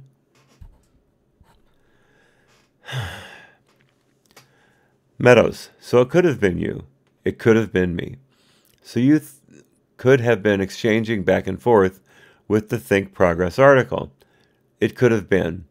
Okay, so then it really makes my question a lot more relevant. If this, you and him going back and forth, then why, when he said, please ring me, would you refer it to your husband? It could have been Bruce. Yeah, I don't know which one of us wrote it. He was clearly writing, letting both of us know. But that is your communication to your husband. That is your communication to your husband saying, we know that. So what I'm saying is, how did you know? Obviously, you knew about an ongoing relationship between your husband and Glenn Simpson that was occurring. Is that correct? We have time because of I've been keeping track because of the referrals. I get it. So is that correct? Or, as I understand, any communications between my husband and myself are privileged. Meadows. As I understand, this was a third party. There was a third party involved. Counselor, let me just tell you, we're going to keep going down this. We will subpoena you if we have to. I'm all about protecting your privacy, but this is not about privacy. This is about a relationship between Bruce Ohr, Glenn Simpson, and the knowledge that Ms. Ohr had of that when, indeed, there was a third party involved in that communication. Berman. Mr. Meadows, she's answering your questions about these communications with a third party. She's answering questions. No, she's not answering them. She has. I believe you've asked her why did she flip the December 12, 2016, 10:05 a.m. email to her husband's, what appears to be Department of Justice account. And I believe what she said, she doesn't recall exactly why she did it. Meadows. No, that's not what she said. I asked a specific question that she did not answer just a few minutes ago, and that question is, was she aware of ongoing communication between Mr. Simpson and her husband because of the type of communication that was actually involved 3 people? Was she aware of that? Yes or no? So outside of any communication you may have had with your husband, Meadows. Sorry, that was Berman. So outside of any communications you may have had with your husband. Okay, Meadows. I'm not asking you to rephrase my question, counselor. I'm getting frustrated because I think both of us know where I'm going with this, and at this point she needs to answer the question. And if she's not, then we'll come back in a different purview and make sure that she does answer it. Berman. Well, I would say we understand the subpoena power that this committee has, and we don't want to get there. And remember, it took forever to get Nellie to come in to testify before the committees. Forever. As I pointed out right here, I hate when you click on it in the wrong place and it shrinks it. Right here in the middle of the portrait gallery, silent treatment, Nellie Ohr refusing to testify before House panel. That happened quite a bit. Let's get this back together. There we go. Okay. Berman. Well, I'll just, Meadows. I don't want you to get there either. So just answer obvious. Berman. She can't answer a question if it's based on communications with her husband. So if I know, sir, that if you know your wife or your wife knows you went to a particular grocery store and I'm asking questions about the grocery store based on that information, that's intruding on the marital communications. Is it? So that's all. I wasn't trying to rephrase your question, sir. I was simply saying outside of any communications you may have had with Ms. Ohr, because you're clearly not asking for her communications between them. As you said, you wouldn't want people doing that to you. Outside of that, are you aware there was an ongoing relationship? But you're asking her based on communications she had with Ms. Ohr. She can't answer that. Obviously, he meant Mr. Ohr. Mr. Meadows. So again, I'll come back and we'll close with this, and hopefully we can get a better answer. What, in your mind, triggered the fact that when "Please Ring Me" came across, that it had to be for your husband and not you? I mean, what? I mean, obviously, if he didn't have an ongoing relationship, why would you refer it to him? Is there any reason you would refer a phone call from your previous boss to your husband if he didn't have an ongoing relationship without him explicitly asking for it? Or, since I had finished working for him, it seemed logical that it would be for Meadows. So you had no communication with Mr. Simpson since you terminated your relationship. Or, I think I sent a couple of emails with, so that didn't hold up then. I'm sorry. I mean, why would it hold up? Why would that stand to reason? If you continued to have communication after you terminated your relationship, why would that assumption be accurate then? I just didn't see a reason why he would want to talk to me on the phone. Meadows. I think we're out of time. Discussion off the record. Okay, so this is when they took the break. My mistake. It's not labeled the way it's the break isn't labeled the way it is in the other transcripts. So that threw me. Okay, now we're talking with Ms. Hariharan. I don't know how to pronounce it. So from now on, it's Ms. H. We're now hearing from the minority side of the panel, and so far in every transcript I've done, all of the minority side, aside from counselors, have been women. I'm not saying that's good or bad or indifferent. I'm just saying it's interesting that all the Republicans on the committee are men and all the Democrats on the committee are women. And it's held through every transcript, so it's not like they're rotating people in and out. Okay, from now on, this is Ms. H. All right, so we're back on the record. It is 11:43. We're on time. Good. My name is Ira H. I represent Mr. Nadler from the Judiciary Committee, and I'm going to ask questions on behalf of the minority. Fieldflower, what are they trying to establish? Do they think she is the source of the dossier, or at least some of it instead of Steele? Yes, that she's the source of some of it, along with Steele. That she was providing it to the FBI through her husband, the same way Steele was providing it to the FBI through her husband. So that way she would be at least complicit in the providing of false information to the FBI for use initially in the FISA warrants and then in the beginning of the Crossfire Hurricane investigation, and how that was used potentially in the Mueller investigation. And as I had said previously, I believe, I don't know if you were here, forgive me if I'm repeating myself, but by putting the dossier in different buckets, or pouring it out of different buckets into the FBI, including Bruce Ohr, Nellie Ohr, Glenn Simpson, Chris Steele himself, and then news outlets, they were creating kind of a cloud of legitimacy for the dossier by saying, well, look at all the people who are reporting on it. Look at all the people who know about it. And of course you had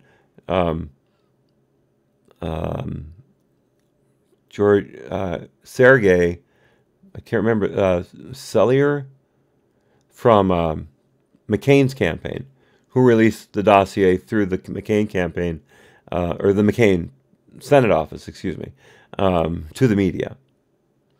I know his first name's Sergei. It's in the Papadopoulos transcript.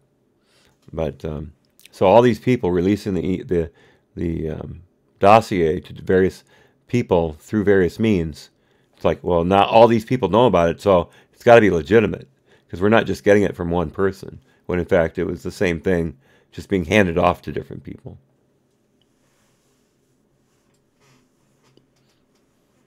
Million, yes. Thank you, Fieldflower. I just read it. I got part of it right. So thank you. And thank you, Jason, for that answer. I really appreciate it.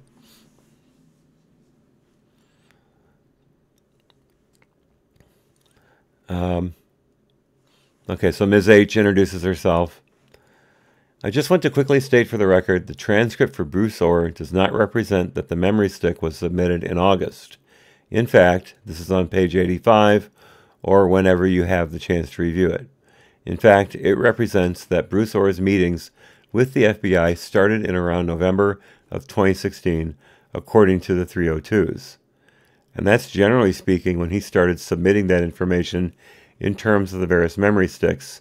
So just for the record to reflect that based on what was said in the previous hour, I don't believe that's correct at all. That's not how I remember Bruce's transcript, that he wasn't providing that information until November. That's, I believe, almost certainly he was providing it in August of 2016. Maybe the majority will push back on that later. Hope, maybe I'm wrong. It's just how I remember it. Mr. Berman, and this is responsive to Mr. Ratcliffe's representations based on his notes. Ms. H, exactly. Mr. Berman, from 40 minutes ago or so? Ms. H, exactly. Berman, thank you. H, I believe Mr. Raskin has a question he'd like to ask. Raskin, I do. I actually have a couple of questions. One is, would you kindly review for me what your academic background and general professional trajectory have been? Forgive me, I missed the earlier questioning.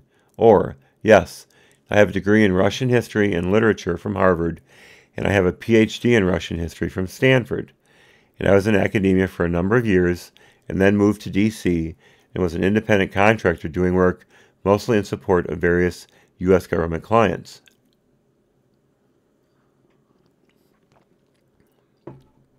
Mr. Askin, okay, so in the course of your academic and professional pursuits, did you have occasion to find out information about the relationship between Donald Trump and Russian organized crime? Or, in my academic pursuits, you mean, when I was in academia in the 90s? Raskin, yeah, either, yeah. Or, Well, at some point, he sold a mansion to Dmitry Rybolovlev, who is in mysterious circumstances, so that certainly piqued my interest. But I don't recall the exact date of that. I'm sorry, who are we talking about selling that? Oh, Trump. Okay. Yeah, boy. Did business with a Russian. Guilty. And when exactly was that again? 90s. Okay. 90s. Yeah. Raskin. Okay. And then in your professional work since arriving in Washington, what did you find out about the relationship between Donald Trump and the Russian mob? I guess Raskin's on the Democrat side. It's the first time I've seen him. Or, what time period are you talking about? Ms. H, when you worked for Fusion or any time? Or, yeah. When I worked for Fusion was when I started paying attention to it, and I learned a lot about contacts that were questionable with people who have been suspected of various relationships with Russian organized crime. Some of it from my own research, some from reading that I did in pursuit of that project in terms of crime figures who bought apartments in Trump Towers or other properties, and a gambling ring in Trump Tower and things like that. And Trump's responsible for all of this. Raskin. So it was, you found at a number of different points that there were contacts between Donald Trump and various Russian organized crime figures? Or, from my reading, people who U.S. law enforcement has identified as Russian organized figures like Vyacheslav Ivankov, who had either spent time in Trump properties, or people of that type of people brought properties. I'm not saying that Donald Trump, personally knew every single one of them. I don't know about that. But it's still his fault. So, Raskin. But it created the possibility that there might have been money laundering going on through Trump real estate properties. Or, certainly the types of transactions raised that suspicion. Raised a suspicion. It's all smoke and mirrors. They had nothing. They have nothing. But any little contact between Trump and a Russian, no matter what time frame, shows that he's in the pocket of Putin. I'm sorry, I shouldn't editorialize so much. I'll try to back off. Raskin, yeah. Can you just characterize generally the relationship between Russian organized crime and Vladimir Putin and the Russian government? Or, yeah. Certainly, Vladimir Putin and members of the Russian government are not wholeheartedly seeking to prosecute organized crime. We'll put it that way. Instead, there are personal relationships that might involve bribery, that might involve people doing favors in return for being able to operate, people being caught and having a little talking to at the police station, and being let go with the implication being that the police were either received a bribe or were encouraging the person to cooperate in some way to help out, do favors. Raskin, how deep does the relationship go? Would it be inaccurate to say that the organized crime syndicates in Russia operate under protection of Vladimir Putin? Or, protection is a good word because it does imply not necessarily, that they were a boss or that Putin was a boss, but rather they had to make some kind of deals or understandings. And there's certainly a very well-documented argument, for example, made by Karen Dawisha in her book, Putin's Kleptocracy,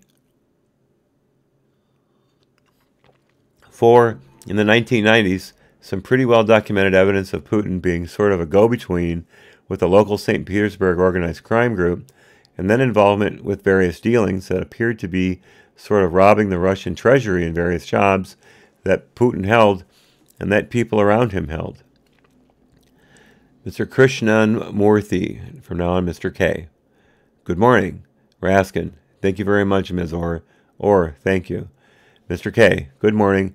I'm Congressman Raja K. Let me back up for a second. I apologize if this was already asked, but what was the genesis of the work that you originally did with regard to the relationship between Trump and organized crime? Like what actually prompted that line of research? I had started working for Glenn Simpson and Fusion GPS, and I had already done one project for them. And they gave me a choice of a couple, they gave me a choice of what to do next. And there was one that was non-Russia related. And I said, I really want to study, I want to, do Russia related research. And so they said, well, how about this one? K. And did they tell you who the client was for that particular issue? No. And how did you go about doing that research? I did open source online research, all kinds of media, social media, government, Russian government documents, legal documents, society pages, all kinds of different things. Okay. And did Fusion GPS give you suggestions on different queries to make? Or did they just say, go ahead and, have at it? Yeah, they gave me suggestions. Okay. And I know that you answered a couple of questions related to this for Congressman Raskin, but I guess, what about that research surprised you, if anything? Or, I suppose the depth, it was the fact that, as I said, there was some already suspicion due to Trump's transaction with Rybolovev some years ago. I got that wrong. I received very strong confirmation that there were deep and widespread ties with apparently unscrupulous people. K. And how far back did that go in time? I should say. Or did the ties, he was seeking to do business in the Soviet Union back in the 80s. Along the way, some of his deals were with people who have been suspected of organized crime. Keyword there. K. Go ahead. Ms. H. Can you share what some of the names of those unscrupulous names of those unscrupulous organized crime folks were, or who they were? That's verbatim. Or, yeah, there was this hotel deal that he thought about that was, the hotel deal ended up involving Umar Jabregulov, who's a Chechen and is suspected in the murder of an American businessman whose name slips my mind right now. Yep, Mr. K. Anybody else? Or anybody else? There were numerous people. In terms of hotel deal, in terms of deals in Moscow, or do you mean anybody else? How? K. Any organized crime figures is what I'm referring to. Anybody that was, I can't pronounce that name exactly. I should be, given my own name, but who are some of the other organized crime figures that that you researched and found ties to Donald Trump? Tuktak Hunvov, who has been suspected of, I can't remember if he was convicted or tried for, or suspected of trying to fix the Olympics a long time ago. And certainly Trump's campaign chair, Manafort, had ties with Oleg Deripaska. Rinat Akhmetov is someone who also was associated with Manafort. Okay, these are Manafort, not Trump. Now, he's Ukrainian, and right now, I can't remember whether people explicitly, pointed to a particular organized crime activity that he's suspected of. So going back to Donald Trump, setting aside Paul Manafort for a moment, or any of the other members of the Trump organization, when you found these ties to exist, or through open source research to exist, was there anything remarkable about those ties? Did you find that they continued into today, or into the time period? I think you worked for GPS through September 2016. Did you find that those ties were long-standing, and did they continue into the present time, at the time you were researching those ties? Or, let's see, certainly, I want to stop just for a second. They said, I think it was it Raskin, who said that, I think it was H actually, who said that Bruce Ohr had turned in those memory sticks, those thumb drives, in November of 2016. We know that Nellie was one of the people who gave him a stick to take to the FBI. Yet right here it says, and I remember this from before, her work stopped in September of 2016.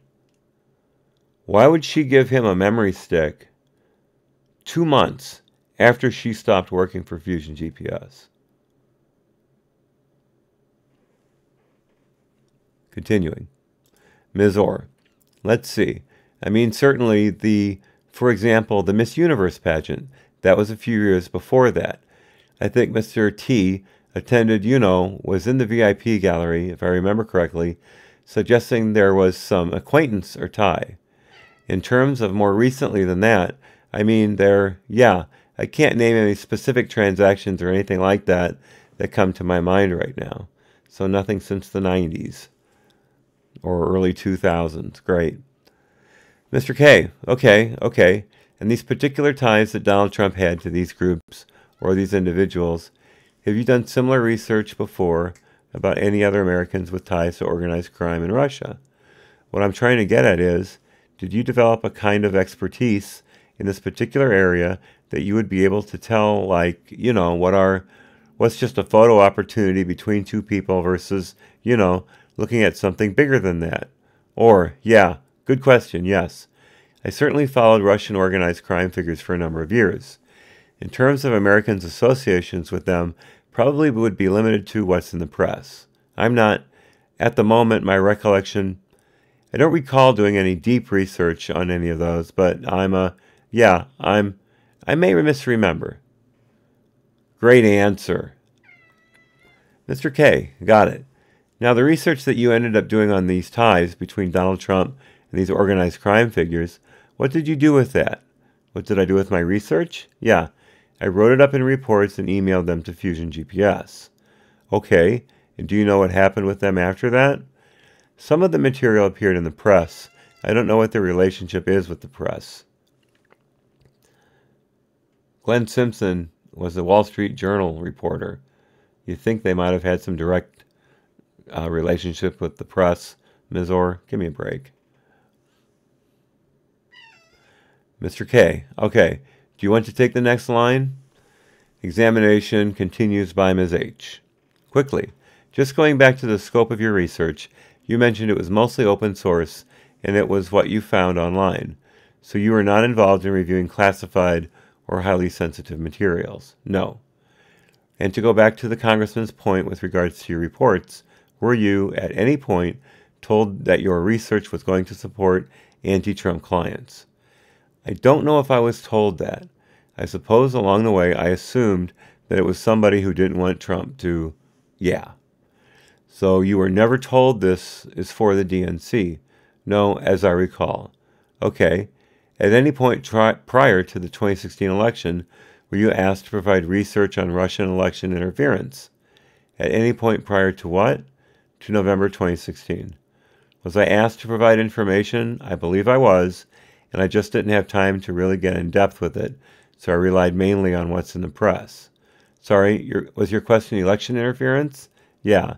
In general? Oh, okay, I'm sorry.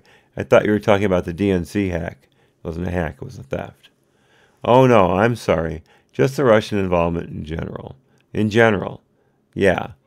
I certainly did research on social media themes that were supportive of Trump and that also echoed Russian messaging, and that seemed to indicate Russian support for extreme groups, both on the far right and far left, that were divisive. So in that sense, yes, And was that included in the reports you provided to Fusion? I wrote a report that had to do with that subject, So I apologize if some of these are repetitive to earlier, but it's just to be clear for the record. The report you just mentioned on Russian election interference, did that occur before the election or after?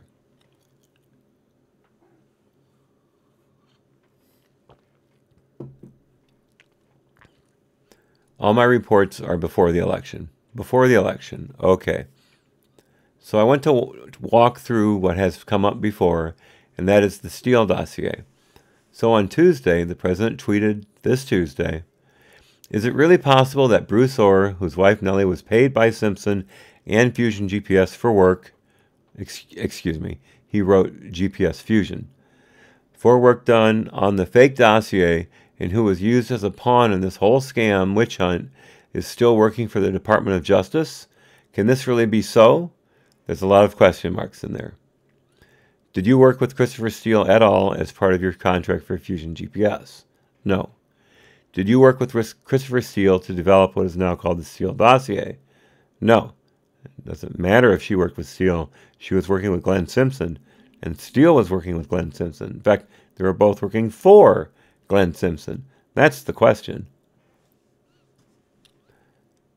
And did any aspect of your work for Fusion GPS involve first-hand gathering of facts for the dossier? No. In other words, not to my recollection, because it's obvious that they were being put together. Outside of the 3 meetings you mentioned with Christopher Steele and your husband, the more social gatherings, it sounds like, did you attend meetings with Christopher Steele and sources of his? No. Did you communicate with confidential sources or source networks as part of your own work? No. And were you ever a source for Christopher Steele? No. She didn't have to be a source for Steele. She just had to be able to provide information for the dossier. So you have no reason to believe that the research or work product that you provided to Fusion GPS became part of the series of reports known as the Steele dossier. I have no reason to believe that. Okay. All right. An exhibit is marked for identification by Ms. H.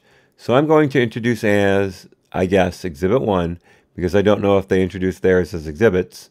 The Republicans basically never, except for 1 or 2 instances, introduced anything as an exhibit into the hearing, and the Democrats did almost every time. I don't know why. Yeah. $55 an hour. Exactly. She either wasn't very good or she wasn't very good. $55 an hour is nothing for expert investigative work. At least as I understand it. Maybe I'm wrong. Maybe the market's changed, but I don't remember it being that low from what things I've read in the press about that kind of work.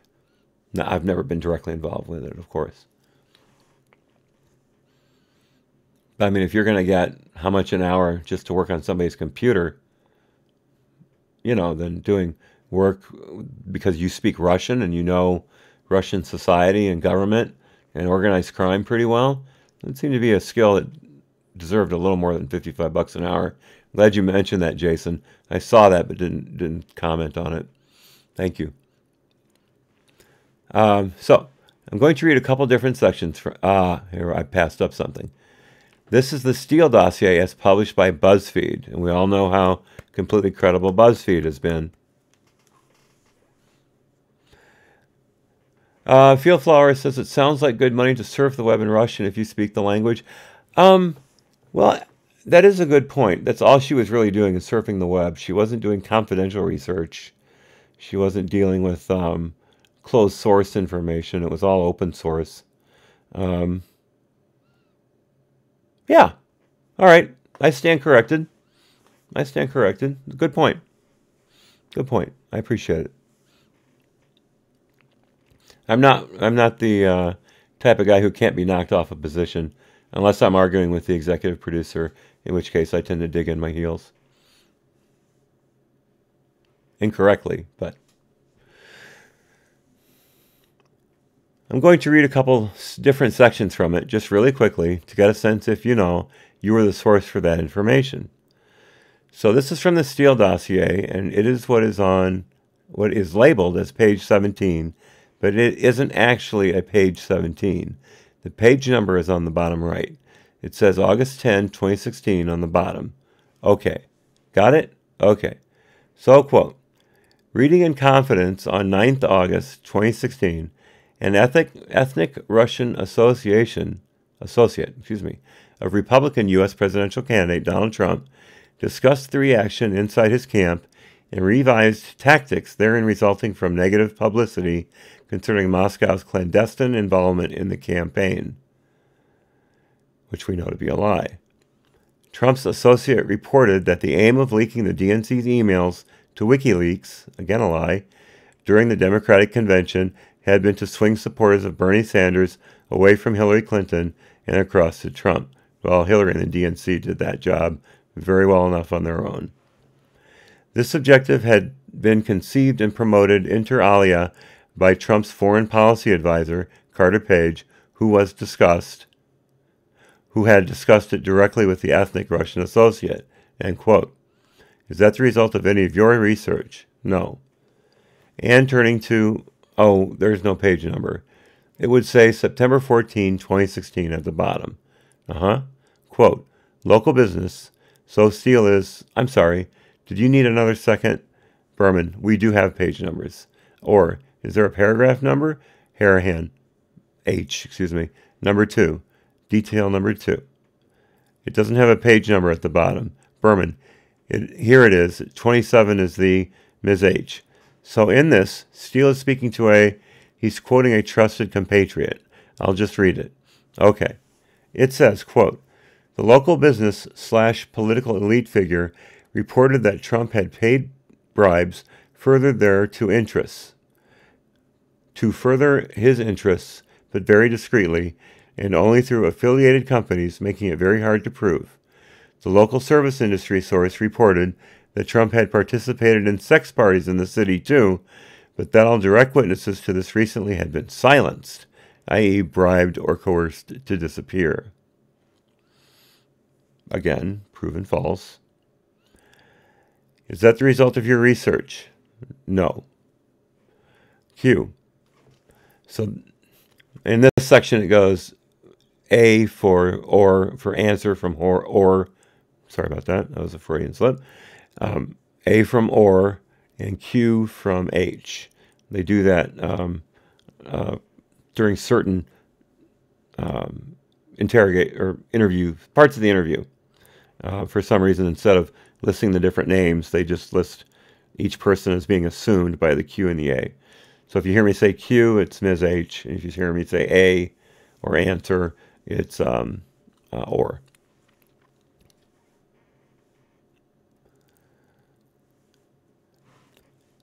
Q. So this would be on page 33, October 19, 2016. Quote, according to the Kremlin Insider, this had meant that direct contact between the Trump team and Russia had been farmed out by the Kremlin to trusted agents of influence working in pro-government policy institutes like the law and comparative jurisprudence. Cohen, however, continued to lead for the Trump team. I'm going to lie. Is that a result of your research? No. Last one. This is the second to last page at the bottom. Cohen had been accompanied to Prague by 3 colleagues, and the timing of the visit was either in the last week of August or the first week in September. Never proven that he went to Prague. Never. The agenda comprised questions on how deniable cash payments were to be made to hackers who had worked in Europe and under Kremlin direction against the Clinton campaign, and various contingencies for covering up these operations, and Moscow's secret liaison with the Trump team more generally. Is that the result of your research? No. Okay, you've got 3 instances that maybe she didn't do, maybe she did do. I'll take for the record that she didn't do them.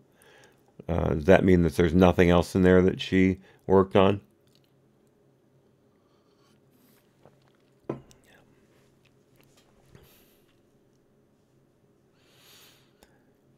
Mr. K. I have a question, actually. Ms. Ohr, between October of 2015 and September of 2016, did you have any other clients besides GPS Fusion? Fusion GPS. He just made the same mistake that Trump made in his tweet. Of course, everyone ripped Trump to shreds for getting it wrong. But a congressman, it's no big deal. Or, no. Mr. K. Okay. And when you would report to GPS or Fusion GPS, with your findings, was it Jake Berkowitz all the time? Or, yes, I think all the time, yeah. Mr. K, okay, and, or, except for the first unrelated project that I did, the Trump-related project was all Jake. K, okay. Ms. H, the trafficking project was not, or correct. Okay, and did Jake tell you why he wanted you to do this? No. Did you ask him? No. Okay, another question. I want to just go to this Mayflower meeting, July 30, 2016. How long did that meeting recur, if you recall? How long did it last? Yeah, I don't recall. The length of a breakfast, I don't know. Okay, Mr. K. Okay, and you were gone for a substantial portion of that breakfast, right? Yes. And did you excuse yourself, or how did that? I excused myself. Yeah. Okay. And after that July 30, 2016 meeting, there were no other meetings that you had with your husband and Mr. Steele at the same time? Correct. Okay. All right. Okay. Excuse me. You didn't have any other meetings with Mr. Steele, period? Correct. Okay. And you haven't had any meetings with Mr. Steele since your employment ended with Fusion GPS in September 2016, correct? Correct. When was the first time that you learned of something called the Steele dossier? That term first came out when BuzzFeed published it. You don't remember when that was? I thought it was January of, what would that be? 2017, I guess. And Jason, do you think she remembers what she ate? Oh, I don't know. Listening to how Nellie deals with things, I bet she wasn't keeping up with her turmeric intake very well.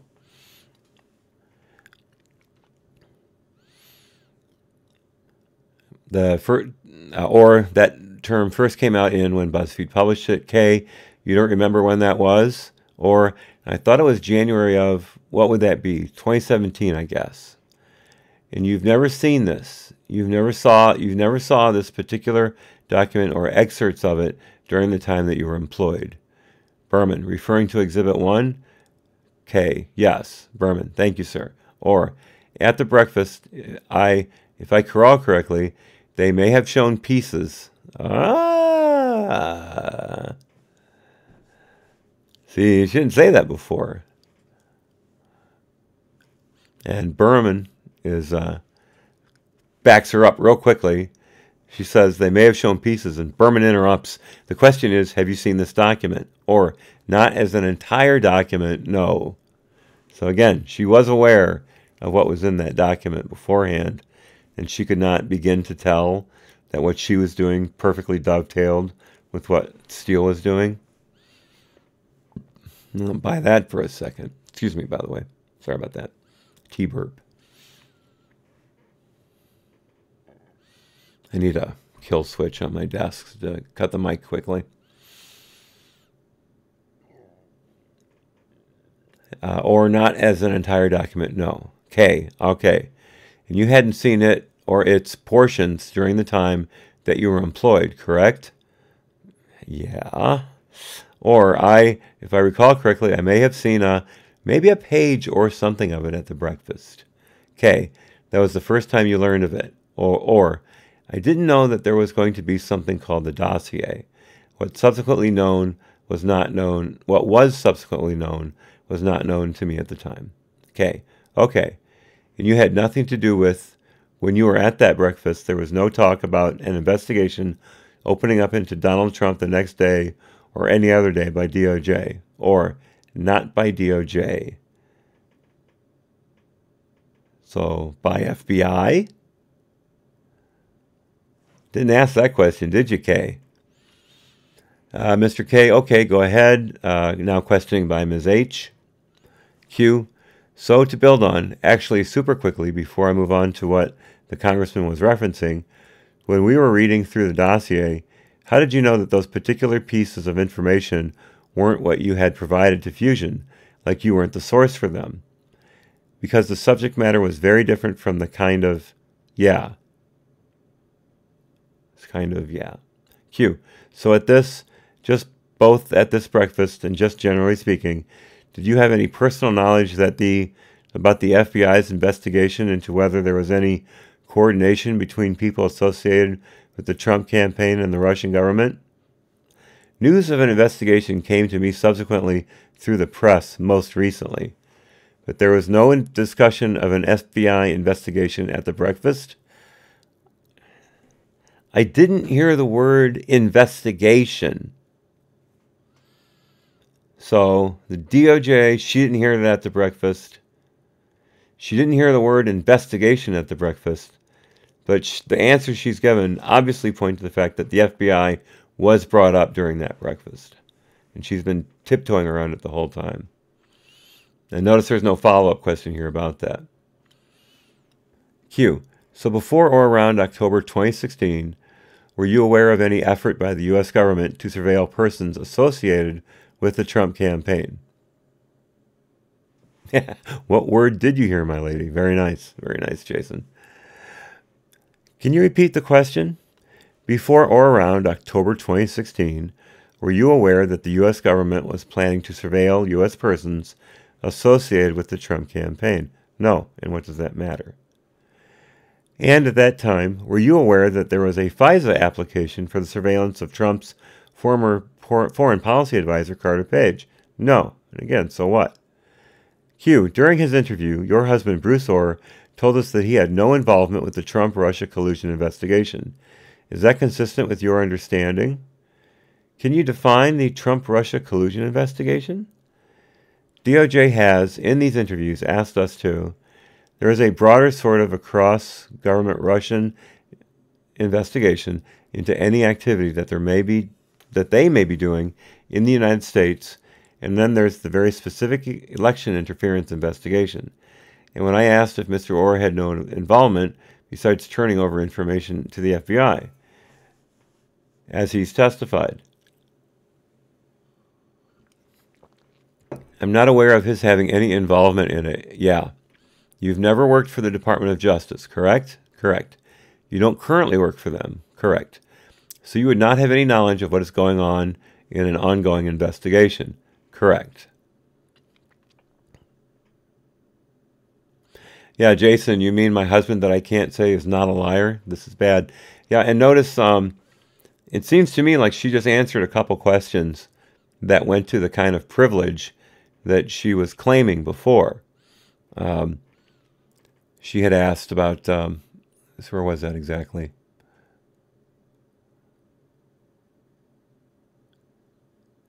Were you aware? Where was that?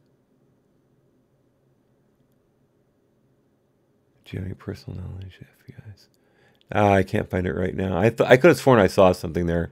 Put it in the chat if you remember what I'm babbling about, if you wouldn't mind. Anybody. I'm not aware of his having any involvement. Justice Department, we already covered that.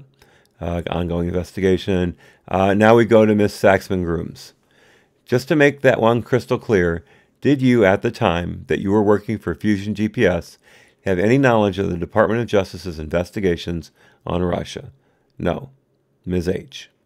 President Trump was quoted as saying, quote, they should be looking at Bruce Ohr and his wife Nellie for dealing with, by the way, indirectly Russians, end quote. To be very clear, have you or Ms. Ohr, obviously Mr. Ohr, ever engaged in a conspiracy to interfere in the U.S. election process with Russian individuals or entities or individuals associated with the Russian government? No, I don't believe she's been accused of that.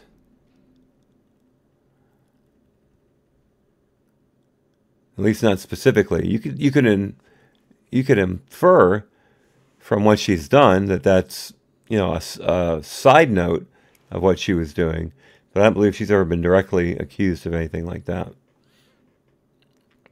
Q.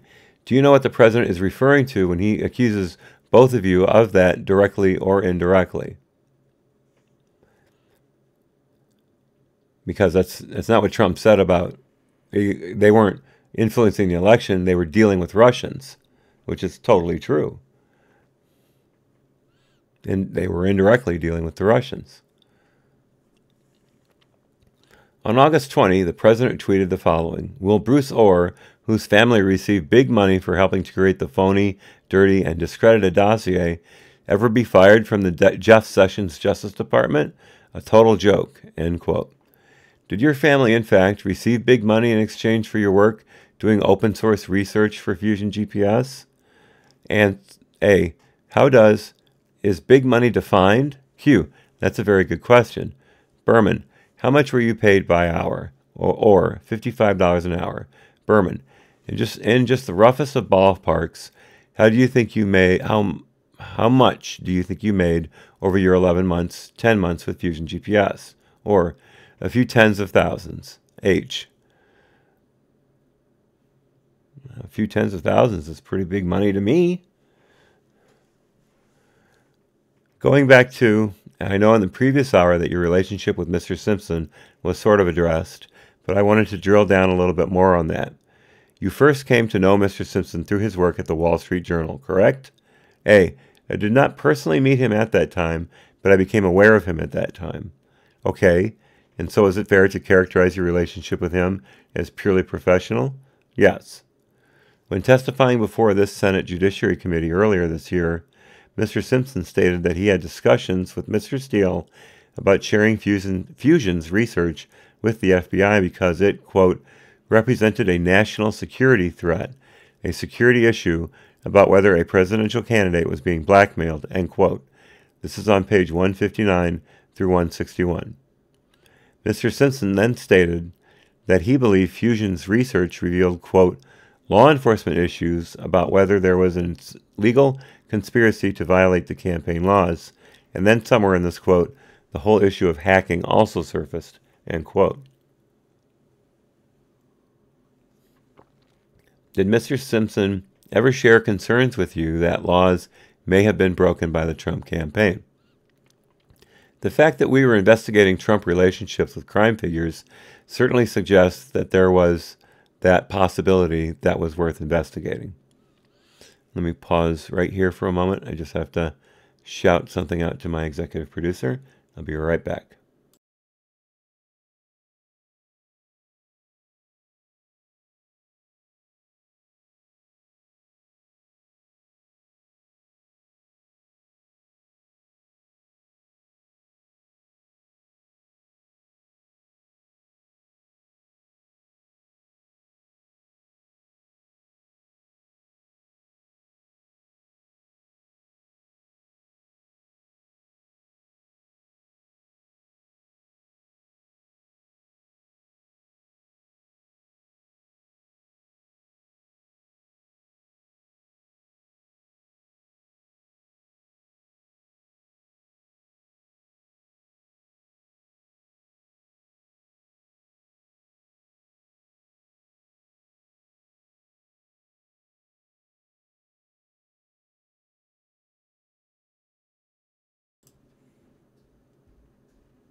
Okay, thank you all for holding.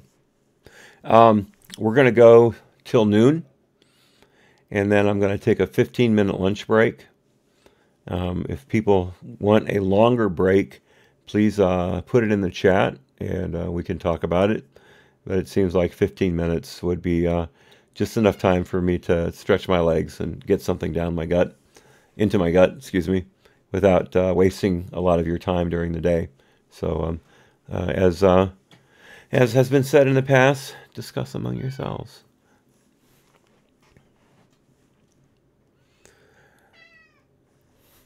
Yes, kitty cat, you're beautiful. Q, did you at any point recommend to him that he should share Fusion's research related to Donald Trump and organized crime with the FBI? I did not make recommendations along those lines. Again, she's parsing these questions very, very distinctly, in a very close manner. She's picking them apart almost word by word. Not exactly an open answer.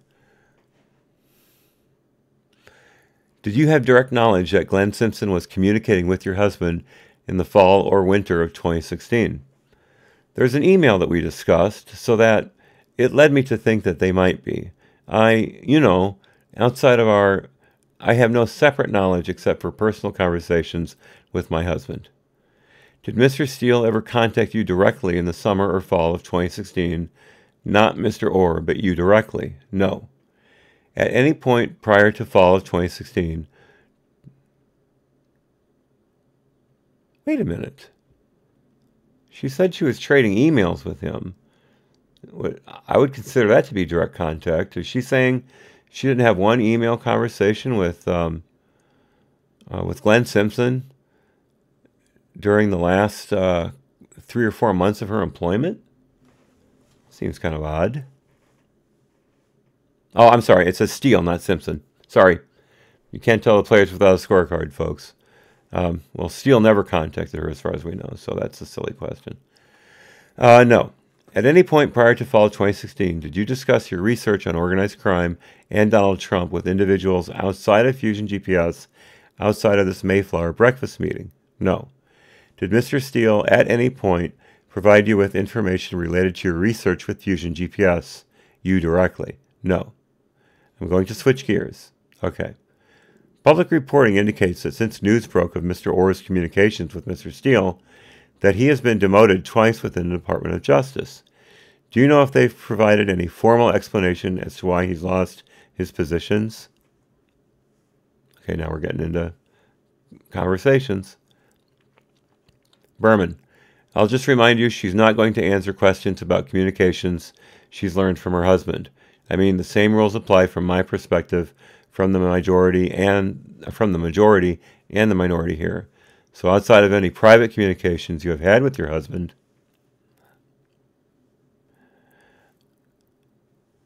can you comment at poignant moments? I will do my best, Jason. I will do my best. I'm sure there are plenty of poignant moments yet to come. Thank you so much for being here, and it's been great having you as always. And I'm sure there are at least a couple more testimonies to drop. I hope so anyway, because I'm having a blast doing them, and I look forward to seeing you there. And be well. Yeah, Picasso knows is away from the desk right now. See you soon too, sir.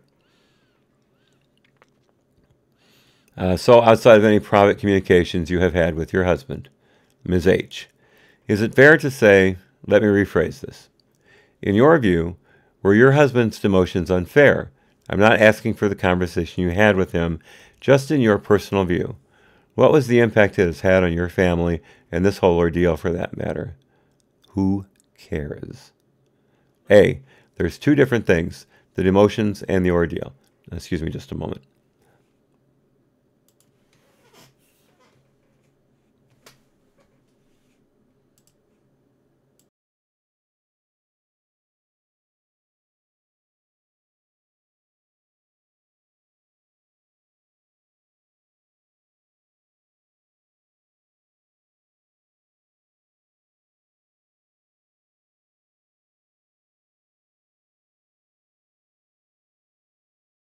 Okay. I had to get my tea refilled, and it is back up to top. What is the impact it has had on your family and this whole ordeal for that matter? There's two different things, the demotions and the ordeal. Start with the demotions. Demotions. He is less stressed than he was before. The ordeal, the impact has been very negative. We have to watch what we do, what we say. There's a lot of things out there in the online which are false. Has it impacted your ability to find work? I'm currently employed, so I don't know whether it would be in the future. So I don't know whether it would in the future. While on a trip to the Hamptons on August 17, President Trump was asked about your husband and specifically his security clearance, and he said, quote, I think Bruce Ohr is a disgrace. I suspect it will be taken away very quickly. Are you aware if his security clearance has been revoked by the Department of Justice? I'm not aware. Based on your understanding, generally speaking, of the work he did for the department, specifically related to organized crime and drug enforcement cases, is it fair to say that he would need a security clearance to effectively do his job? I don't really know if there's anything he could do without one or not. They're trying to paint the Ohrs as this poor put-upon couple who have been thrust into the spotlight and denigrated and beat up by mean old Mr. Trump. And they would say Mr., not President. Mr. Trump, even though they've done nothing wrong, when in fact they inserted themselves into what many consider to be an illegal investigation into the president and his campaign. But it's not their fault. Berman, can we take a 1-minute break? H, actually, I was about to say that, we're good for this round. It's 12:22. We'll go off the record. So there was some discussion off the record. They come back at 1:38. The time is 1:38, and we are back on the record. Mr. Baker, it is Joshua Berman. Do you mind if I say something briefly? Go ahead, counsel. Berman, in the morning session, the issue of the marital and spousal privilege came up. I just want to be clear that this is a privilege that has ramifications beyond today's proceedings. As one can imagine, Ms. Ohr has this privilege in future proceedings in front of other bodies. So hypothetically, if she were in a civil lawsuit, if she were in a criminal matter, if she was in front of the Senate, if she was in front of the DOJ, if she was in front of an employment hearing, she would want to retain these same privileges.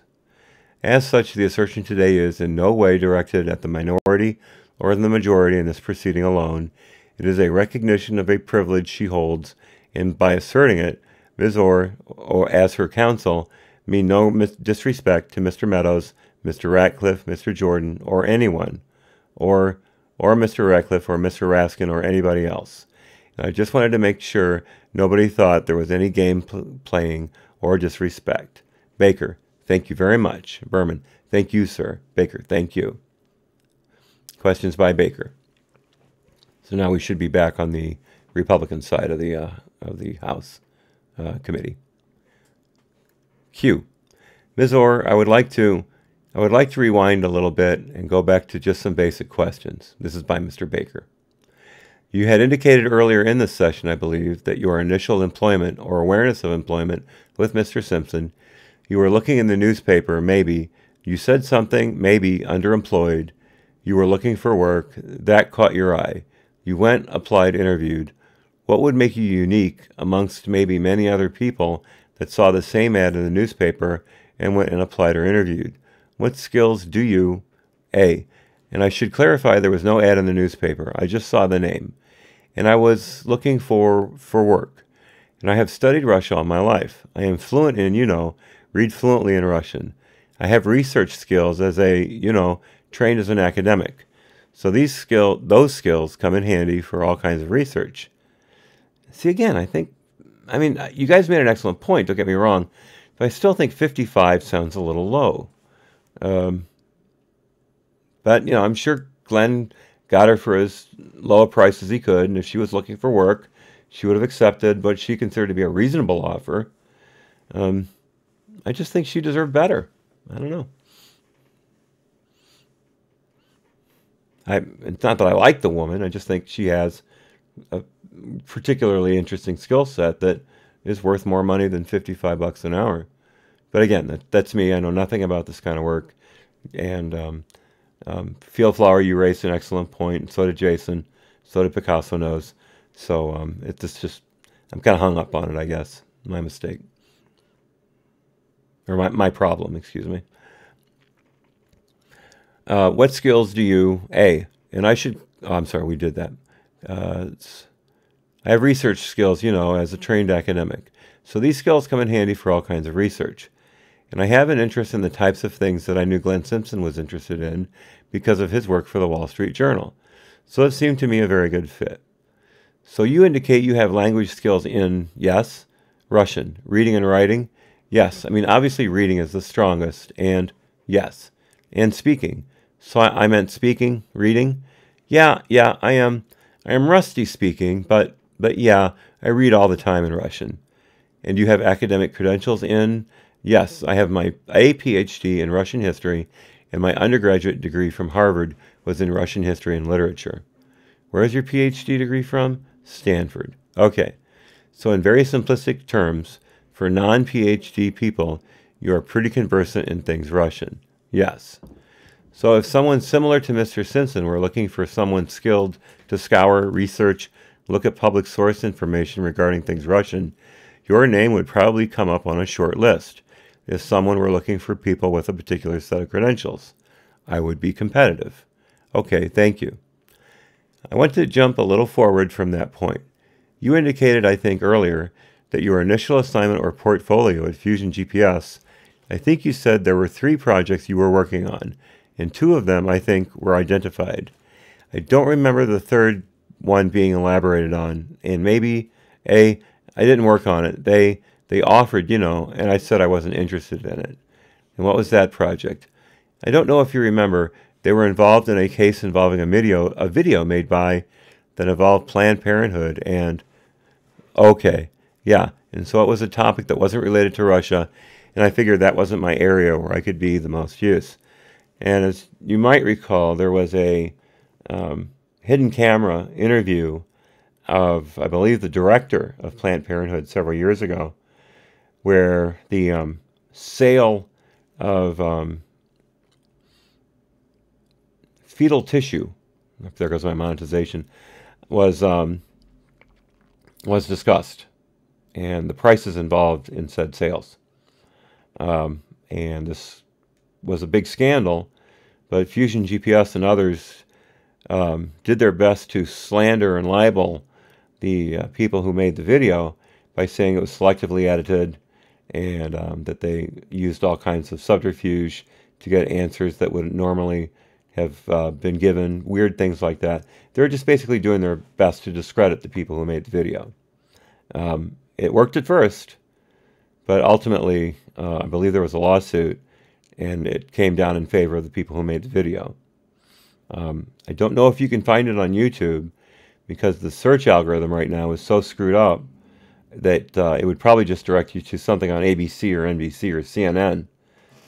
Small channels or videos about specific things like that are very difficult to find on independent channels.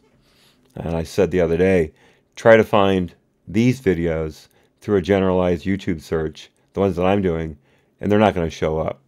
You have to type in AHNC live reading transcript to find them. If you don't use the AHNC, they're not going to come up.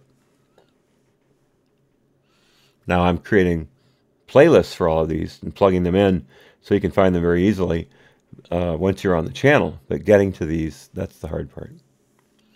But you're here, so solidarity.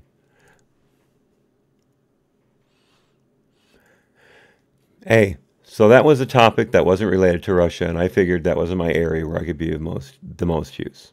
Okay, questioning by Mr. Summers. Q. Were you at all involved? I remember Glenn Simpson's transcript before Senate Judiciary, and there was a lot of discussion of the Prevazon. Am I pronouncing it? Yeah, that was the one with Veselnitskaya. I had forgotten the name of the company. Okay. Were you involved at all in that for Fusion GPS? No. Baker. Would it be fair to say that, just for clarity, that this product or services that Fusion GPS provides, it is not just, for lack of a better word, this is my term, opposition research? It sounds to me like, from what I have read, they do litigation support, maybe helping businesses answer a question or define a problem based on public source. I am not aware of the full scope of their work, but I understand that they do, research, investigation, that sort of thing. And I think you have indicated that primarily what you would do is public source information. Yes. Why would someone like Mr. Simpson, or a business like Fusion GPS, why would they need to hire someone to do that on behalf of a client? Why wouldn't a client be able to Google, or whatever, public source information themselves? Kind of a silly question. Hey, well, the language would be, I think, the main thing, but also sort of general understanding of how the system works. Q. And separate and apart from the language or the culture or the system of a particular government or country, I think it is fair to say, based on your academic credentials, and I believe you indicated earlier, you also taught? A. Yes, I taught. You probably have better than average person's research skills. I would like to think so. And you could compile and synthesize a large amount of information to a manageable issue or paper or summary. That is what I aim to do. Okay, I went to jump. I don't know if this is jump back or jump ahead. I don't think this issue has been addressed. Do you have, or are you familiar with, a shortwave radio or a ham radio? I own a ham radio. Oh, how cool. No, seriously, that's cool stuff. And you own it for what purpose? Emergency communication in case of a storm, that sort of thing. If the cell towers go out, smart cookie. How long have you had a ham radio? Well, I bought it shortly after I got my ham license, and I got,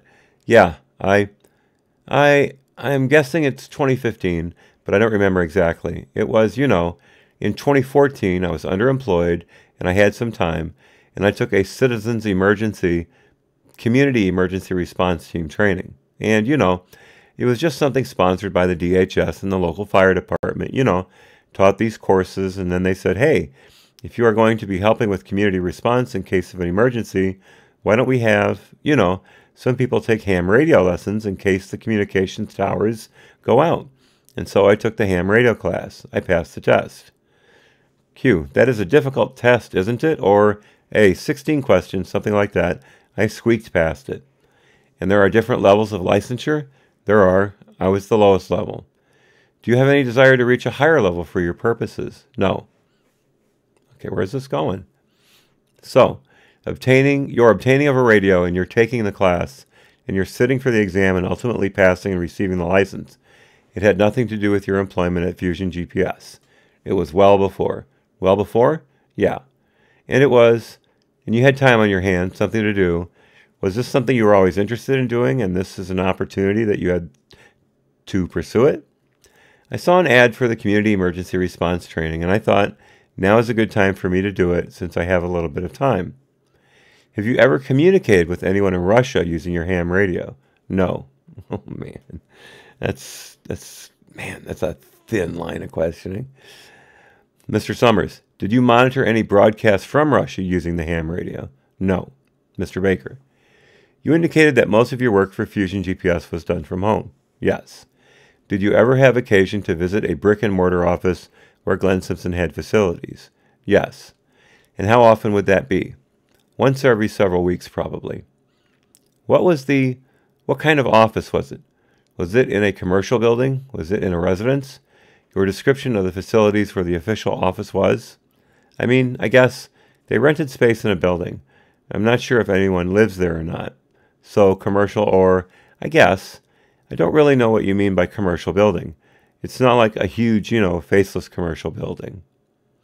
Was it a private residence? No. Where there was an office set up in? No. It was a building where people rented offices. Oh, okay. As I understand it. People. Yeah.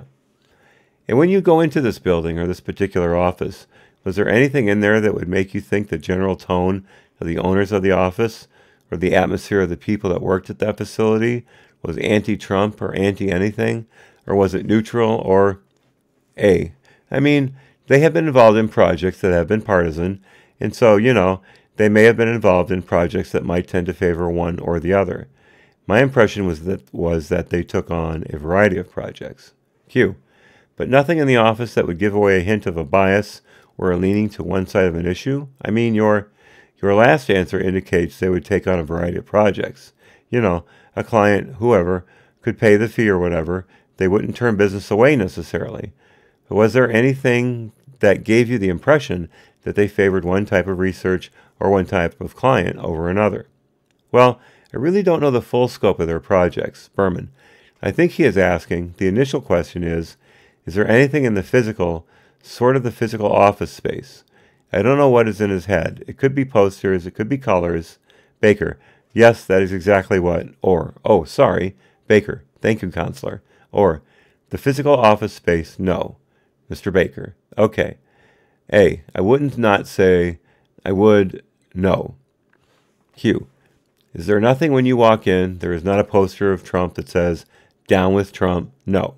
Or anything like that. It is A, yeah. Q, kind of neutral. But you have knowledge that they take on a variety of clients for a variety of causes, for a variety of purposes. That is my understanding. Okay. Was there any talk or any thought on your part, or anything you overheard that Mr. Simpson himself was uncomfortable for whatever reason in going directly to the FBI for any business he might have with the FBI? I wouldn't know. Okay. Now, Mr. Summers. So you discussed earlier 3 meetings, I believe, over a course of years with Christopher Steele. Yes. What was your understanding in, let's go back to the Mayflower meeting. Walk into that meeting.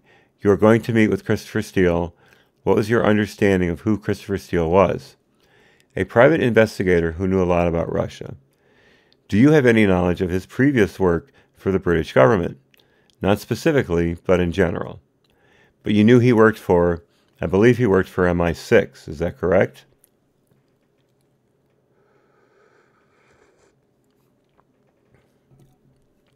I had a general understanding, something along those lines.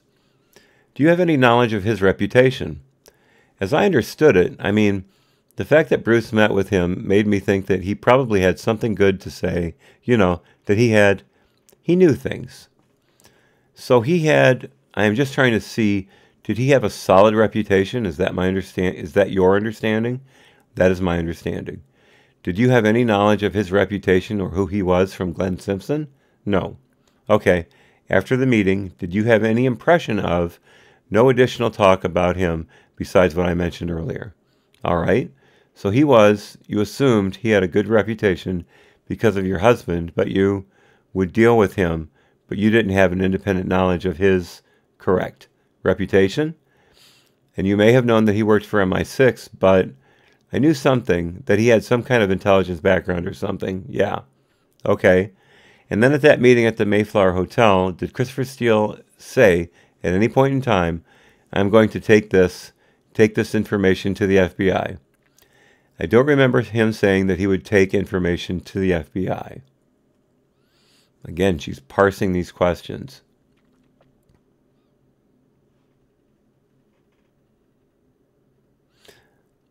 Well, maybe I'm being unfair there.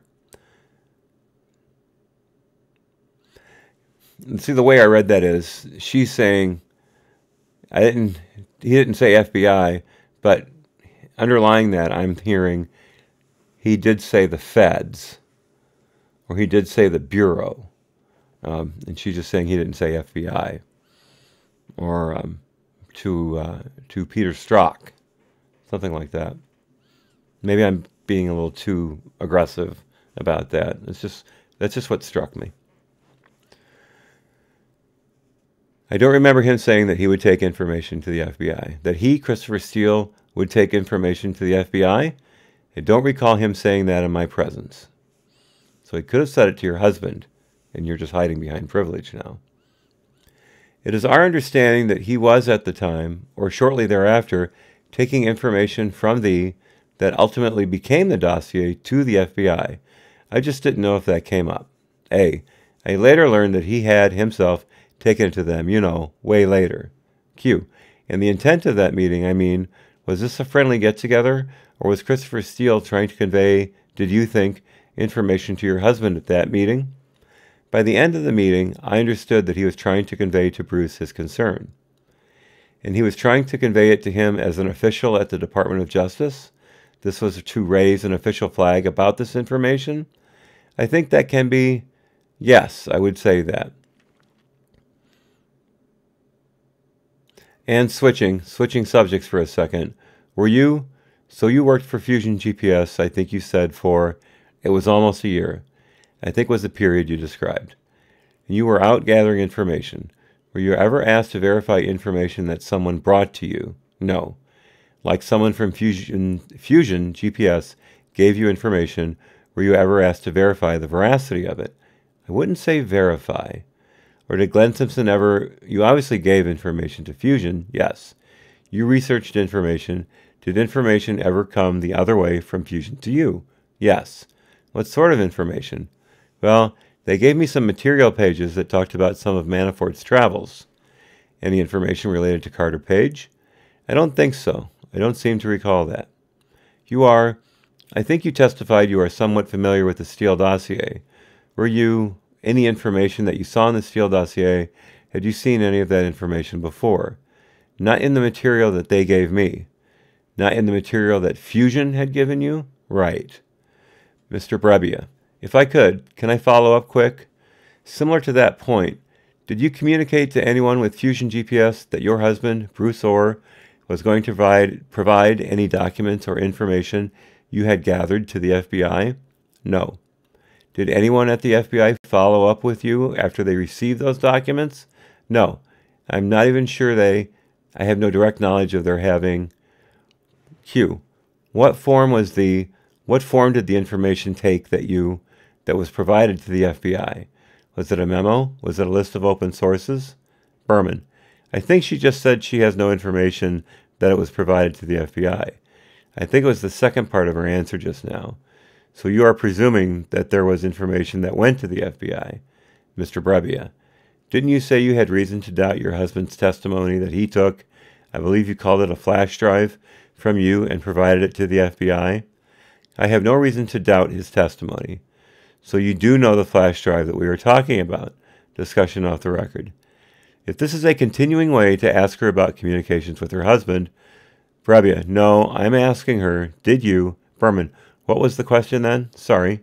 Brebia, did you compile information on Russia and put that onto a flash drive that you then gave to your husband?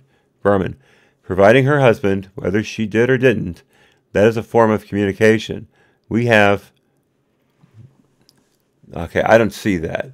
He's not asking for any kind of conversation to verify that. He's not asking for any kind of confidential disclosure. It's a very simple fact. Did she transact with her husband? Yes or no? Now, if that's considered marital, if that act is considered part of marital not inclusion, protective conversation, then okay.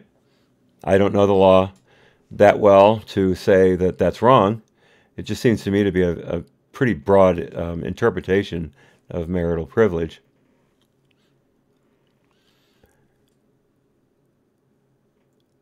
Berman, what was the question then? Sorry. Brebia, did you compile information on Russia and put that onto a flash drive that you then gave your husband? Berman, providing her husband, whether she did or didn't, that is a form of communication. We have, Brebia, the hand-to-hand interaction from her to her husband is covered by the marital privilege? Berman, to the extent that there was such a transmission or handing over or a communication by physical act, yes. Summers, did you ever put information on a flash drive to give to someone other than Fusion GPS? Or yes. Ding, ding, ding, ding, ding. Brebia, just so we are clear, the marital privilege covers non-testimony, in your view. Non-testimony, but the actual transaction of handing a physical object to her husband, the physical object which was then handed off to a third party, the FBI. So the contents, we agree whatever the contents are not privileged? Berman, I am simply suggesting that the hypothetical act of handing a flash drive or something you are suggesting to her husband would be covered by the marital privilege.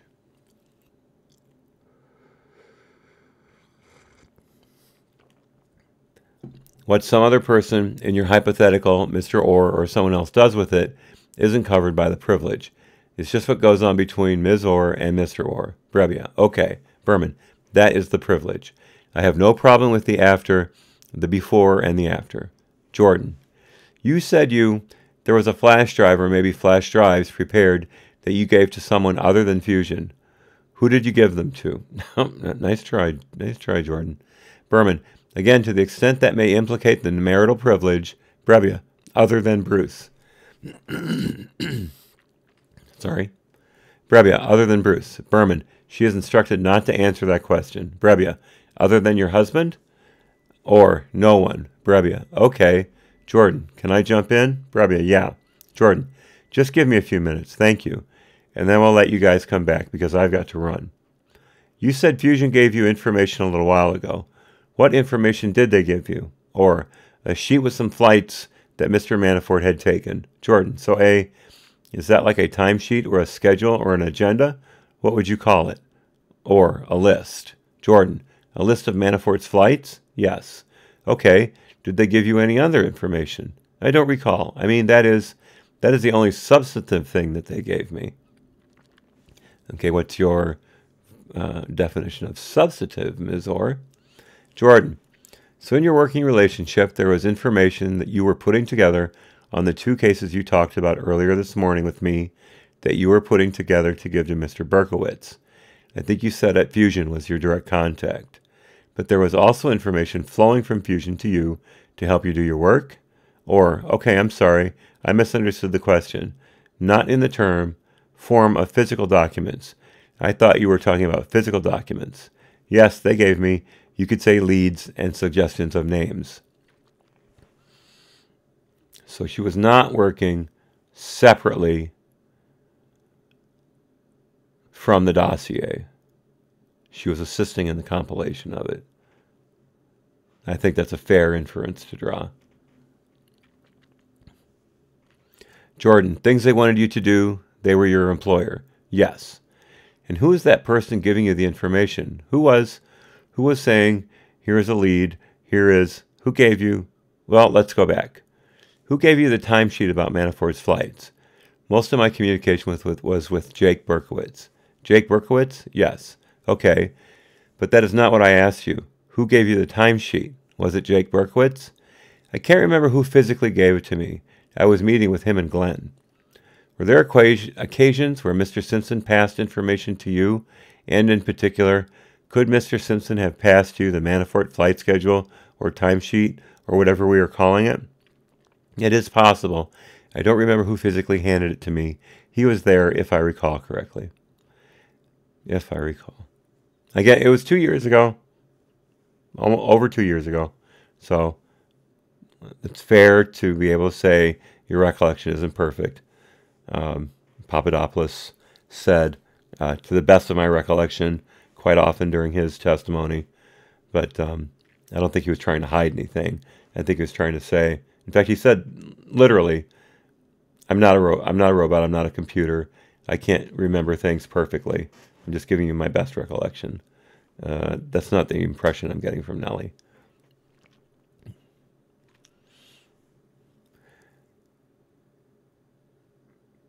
Jordan, back when you started, did anyone at the Department of Justice or FBI encourage you to contact Mr. Simpson?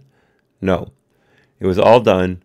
Did anyone encourage you to contact Mr. Simpson? Or, it was my initiative. Jordan, when you first started your employment, it was all on your initiative? Or, Jordan, okay. Do you have any knowledge that your experience as a contractor for various federal agencies was marketed to Simpson ahead of your employment? Or, I gave them a resume. Jordan, so he knew about that. But do you think any knowledge that he knew about even prior to you handing him or submitting your resume to him? Or, well, he knew that. We had been at a conference together, and at the time of the conference, my name was listed as open, as working for open source work. Jordan, how often do you think in your typical week of work or month of work for Fusion, how often did you communicate with Glenn Simpson? Relatively rarely. Probably once every 6 to 8 weeks, I'm guessing, roughly. What were those communications typically like? Was he giving information to you, passing on your work product to him? Or was that just something that was done electronically on a regular basis? How did it work? He would sit in when I was having my regular check-in, you might say, with Jake, and he might, add some additional information or leads, or just listen. I don't. Jordan, so when those regular check-ins with Jake that he would sit in on, how often were they? Or every few weeks, say approximately 3 weeks on average, I would say. So every 3 weeks you were in a meeting with Mr. Simpson. Berman, I think she was answering often were the check-ins with Jake. That's verbatim. Jordan, okay, every 3 weeks? Or exactly, yes, so. Jordan, and Mr. Simpson would sit in on some of those, or all of those? Or occasionally, yeah, occasionally, not by far. Not by far all of them. All right, we're going to break here. I know it's not a clean break, but it is time. So I will come back at 1:15, 15 minutes. I'll leave the stream up. I'll just put the title screen up in the meantime. So I will see you all at 1:15. Thank you.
All right. We did it. 12:15 on the nose. Well, 12:16. I missed it by a minute. My mistake. But we are ready to go. All righty. Excuse me.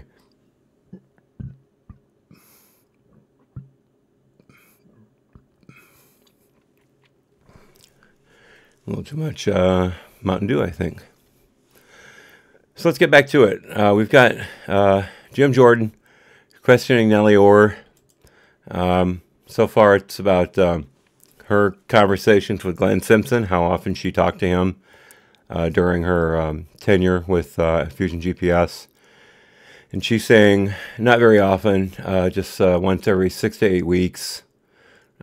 She was normally meeting with Jake Kimowitz, I think the name was, who was her direct contact with Berkowitz. There it is. Jake Berkowitz was her direct contact with Fusion GPS. So let's continue from there. And Mr. Simpson would sit in on some of those, or all of those, or occasionally, yeah, occasionally, not by far all of them. Jordan. And in all this time, you had, so every 3 weeks, you are checking in with your direct contact at Fusion, Mr. Berkowitz. And on some of those occasions, Mr. Simpson is there. You never once learned who, in fact, was paying them for the work you were doing, who they were contracting with. Or, I don't recall where they explicitly named who was paying them. I don't recall explicitly. Okay. I've got the wrong guys. I'm sorry. Thank you. Breitenbach. Ms. Ohr, just following up on Mr. Jordan's question there. You don't. Jordan. Ms. Ohr, thank you. I apologize. I do have to run. Thank you. Mr. Breitenbach. You don't explicitly recall who was paying for this research, but I think in the prior round you had indicated that you assumed that your research was going for the purposes of anti-Trump or somebody that is engaged in anti-Trump or Trump opposition. A, I thought it was logical that that might be the case. Q, can you talk just a little bit more about why you were making that assumption? I guess I figured that the premise of people looking for material about Trump's relationships with Russian organized crime were probably not people who supported his candidacy. There's the understatement of all the transcripts I've read. Bravo, Nellie. Bravo. Q. So by that answer, I think it is by extension, you would agree. I know Mr. Baker had initially asked about how you portrayed or how you felt that research could be portrayed, and I think you said it was investigative type research, but in the sense of research going to somebody who is opposing Trump, another term could be opposition research. I'm not sure how opposition research is defined. It was research. But if it was going to oppose Trump, and this was during the election, correct? Yes. Can you talk about your feelings as to performing research that was then going to be used against the Trump candidacy? I thought it was worthwhile to, look into. Why was it worthwhile in your opinion? Don't let her go. Don't let her go. Because, as I had mentioned earlier, when I first heard many, many years ago that he had had this transaction with Mr. Rybolovlev, Mr. R., who had, under serious suspicious circumstances, I had already been curious about what Mr. Trump might be involved in. And so when the opportunity came up, it was a way to satisfy my curiosity. Yes, how could an investigator not know what opposition research is? That's a good question. Picasso knows. Now, to give Nellie the ultimate benefit of the doubt, she never said that she worked on political campaigns before. And so perhaps she wasn't familiar with the exact term opposition research or oppo, but she knew what she was doing. So again, she's parsing these questions very carefully. But there is a possibility she just didn't know the term opposition research. That's all I'll say for Nellie right now.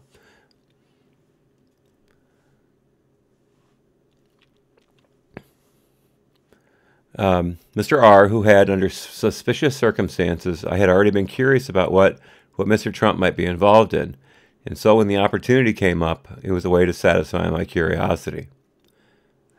Picasso Knows does not agree with me. Q. I cannot say that name you just said. So in terms of that gentleman, woman, I don't. Yes, it is a man. It is a man. Can you just explain a little more about your prior understanding of that man and his connections, or alleged connections, I suppose, with President Trump? I don't feel so bad about not being able to pronounce that name, since he heard it spoken and still couldn't say it.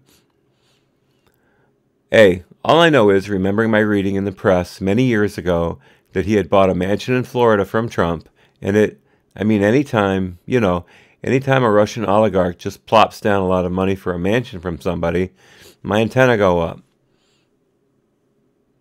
Because Russians don't buy mansions, do they? Ever.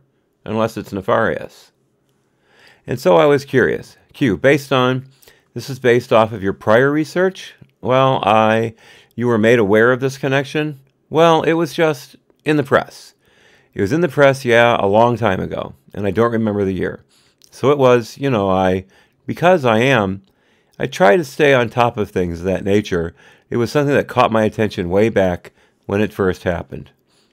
Okay, so I suppose it would be fair to characterize that you were not opposed to performing opposition research on then-candidate Trump.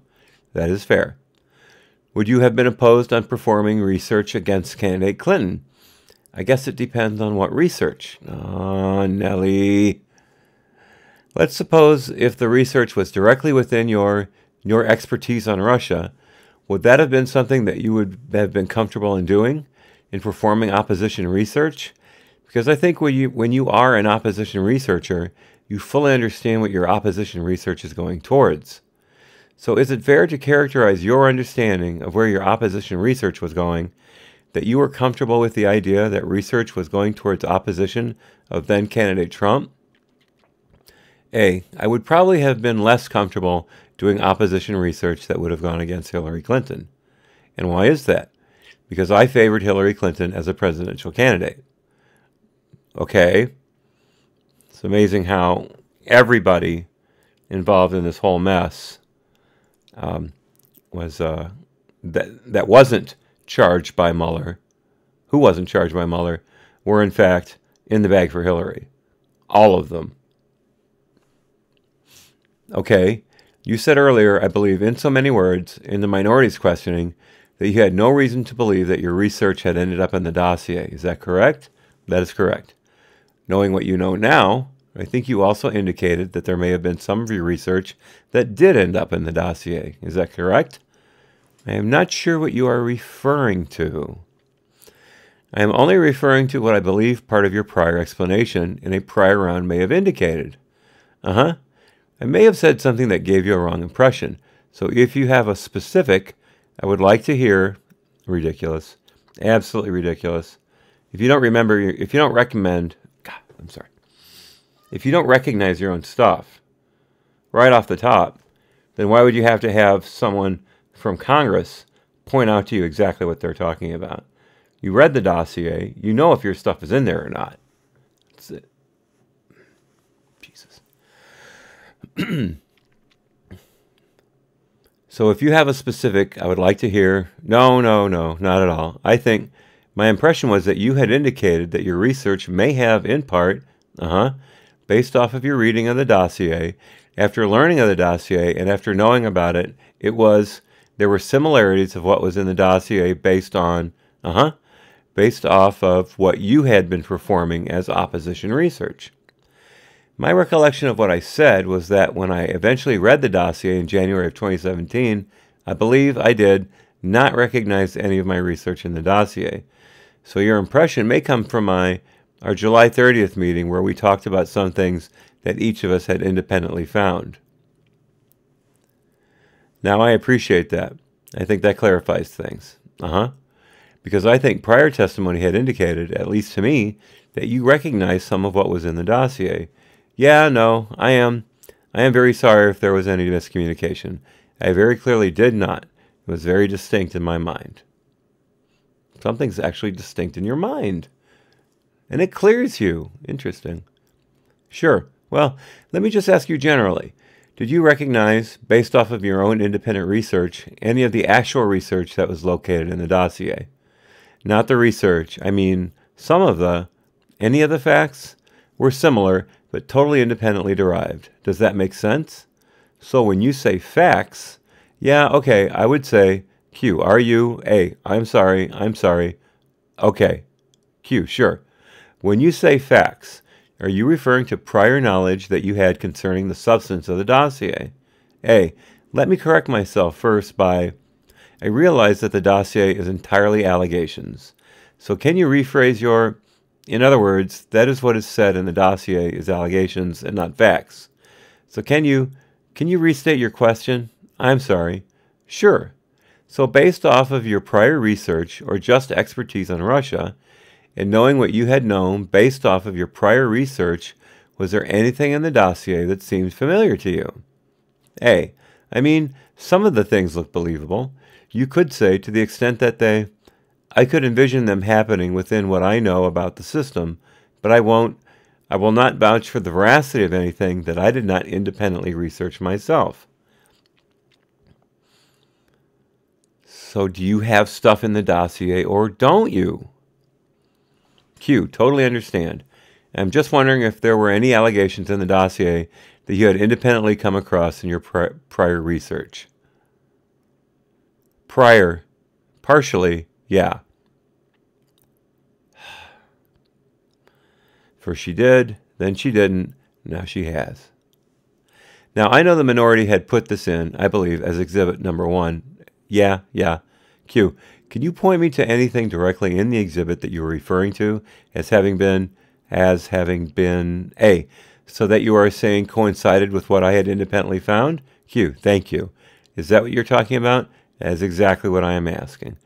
Okay, it would take me some time to, Q, offhand, do you recall after having read the dossier, is there anything that stands out to you as coinciding with research that you had previously performed? The fact that Carter Page went to Moscow in July of 2016, I guess, is something that I independently found through my research. However, many of the details that are claimed in the dossier are not something that I found in my research. Mr. Summers, can I just ask you a question about that? Because you said something a moment ago that confused me a little bit. You said there are things you recognize in the dossier, and you said there were other things. I believe you said they were independently verified. There were things in there that... A, okay, I did not recognize my research. That is, the way that the things that I found and the way that I expressed them. So I came to the conclusion after reading this that it was a totally independent research endeavor. So it was another source of information. Yes, I think, if I understand you correctly, yes. I thought you said verify before. So you are saying that there are things that you researched that appear in the dossier, but you don't believe they came directly, it says directory, from you. Right, that is right, Mr. Breitenbach. So you mentioned Carter Page. Why were you independently researching Carter Page? I was asked to. By whom?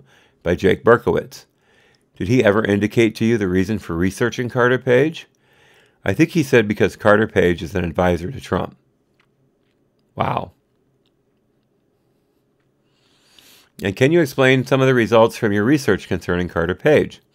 I found that, he went to Moscow, he spoke at this university, and he talked about better relations between Russia and the United States. And he gave interviews where he advocated better relations between Russia and the United States. Well, that right there shows that Putin totally ran the Trump campaign. That proves it beyond a shadow of a doubt. Q, and this is based off of all open source, research? Were you ever aware previously of the name Carter Page?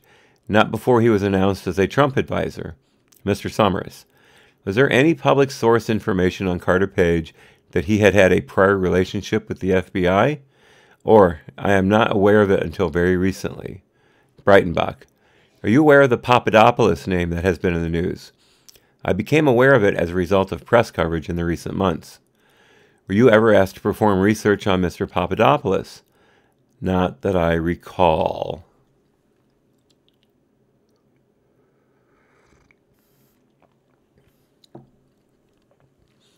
By Mr. Summers. Michael Flynn? Yes.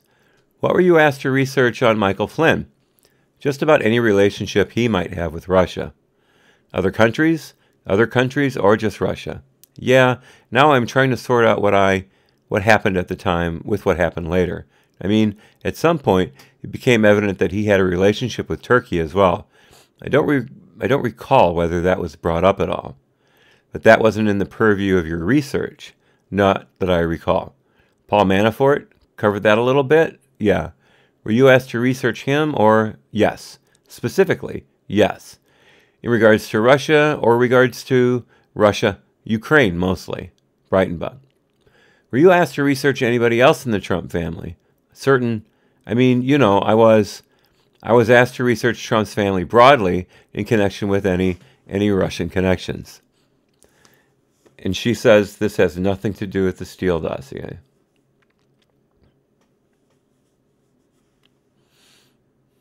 So broadly, but in terms of actually performing the research, did you begin to break out President Trump's family in terms of Melania Trump, all of his children? Were you doing independent research based off of each family member? I did some. On which family members do you recall, or all of them? As I recall, I did some research on all of them, but not in much depth. Summers. How about Donald Jr.? Did you do more in-depth research on Donald Trump Jr. than some of the others? I'm afraid it was relatively superficial. It was Q. Nothing related to A. Time pressure. Q. Nothing related to travels or business dealings he may have had in Europe. I looked into some of his travels, and, I am not sure how much detail I remember at this point. Ivanka Trump? I looked into some of her travels. Mr. Breitenbach. And what were you trying to find with regard to each of these individuals? What was the purpose of looking into family members? Yeah, to see whether they were involved in dealings and transactions with people who had suspicious pasts or suspicious types of dealings. Yes, Station, she is. And this, I did not know any of this. I knew she was researching Trump Russia, but I just assumed it was, fairly limited in scope to Trump and Page and Flynn and Manafort. And even then, maybe not Page or Flynn. Definitely Trump and Manafort. She's throwing out all these names. I mean, as Papadopoulos referred to them, the kids. He went after the kids. He went after Melania. This is amazing. This is absolutely amazing.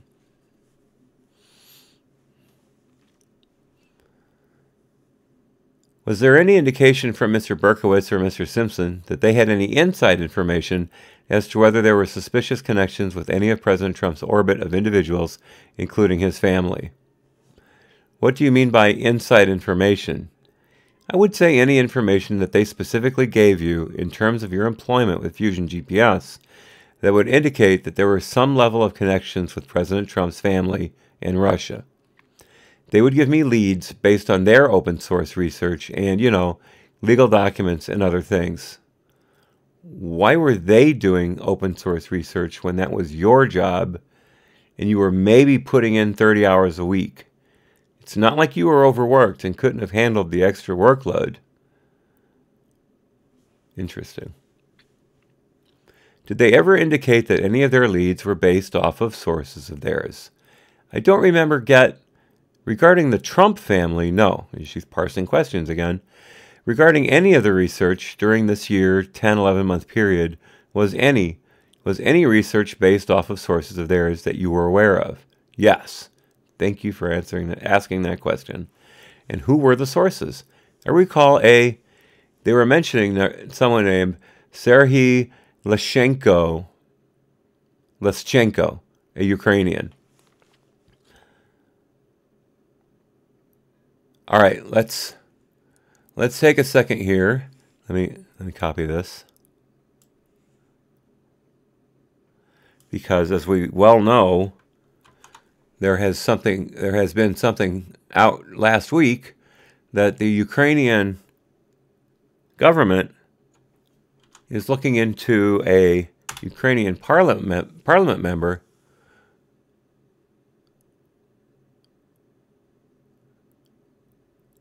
okay. Sergei Leshchenko says a pro-Russian political party made payments worth millions of dollars to Paul Manafort.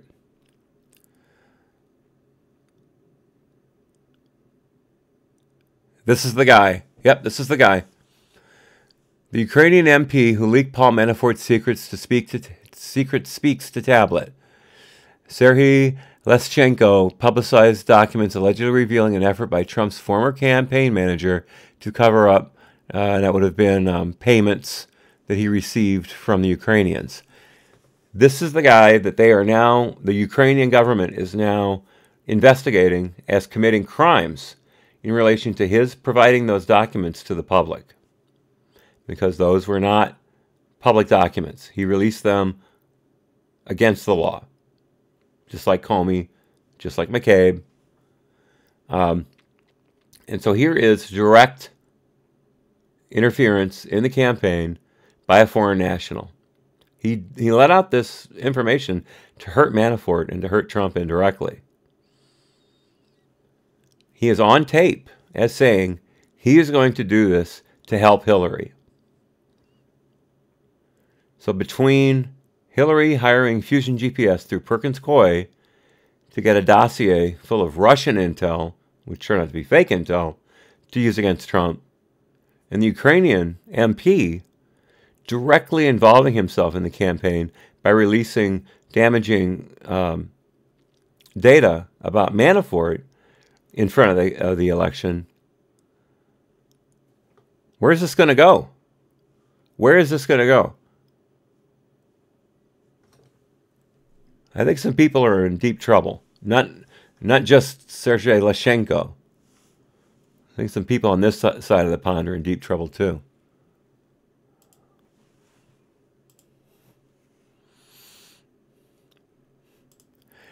And did they give you any indication as to Leshchenko's connection with them, how they got to know him?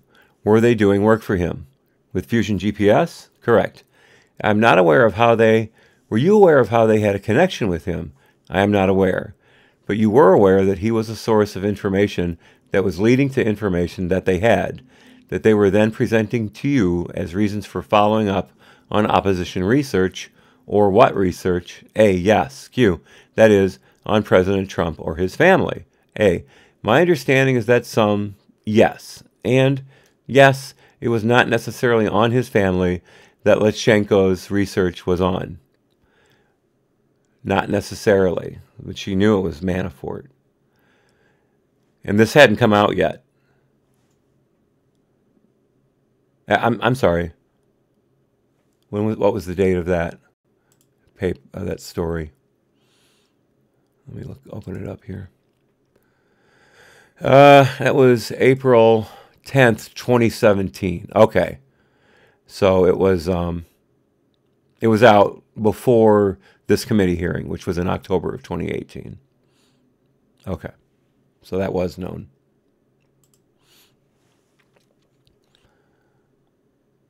Q, are you aware of what his research or what his source information included? His source information, I am not aware. You are just aware that he was a source of, yes, Glenn Simpson, or was it a source of Mr. Berkowitz, or both? I am not aware of a differentiation between them, just a source for Fusion GPS. That is one source. Were there any other sources that you were aware of? I don't think so. I don't recall that there were. And were you aware of Mr. Leshchenko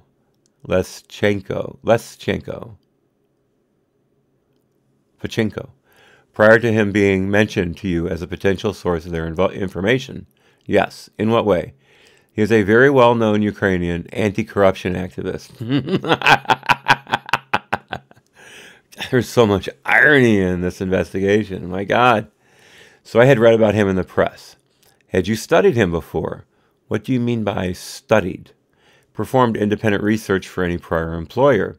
No, I followed him in the, if I saw him mentioned in the press, I read. I read about it. And previous to this particular incoming knowledge from Mr. Simpson, or just from Fusion GPS, were you aware of any connections between Mr. Leschenko? Am I saying that name, by the way? Yes.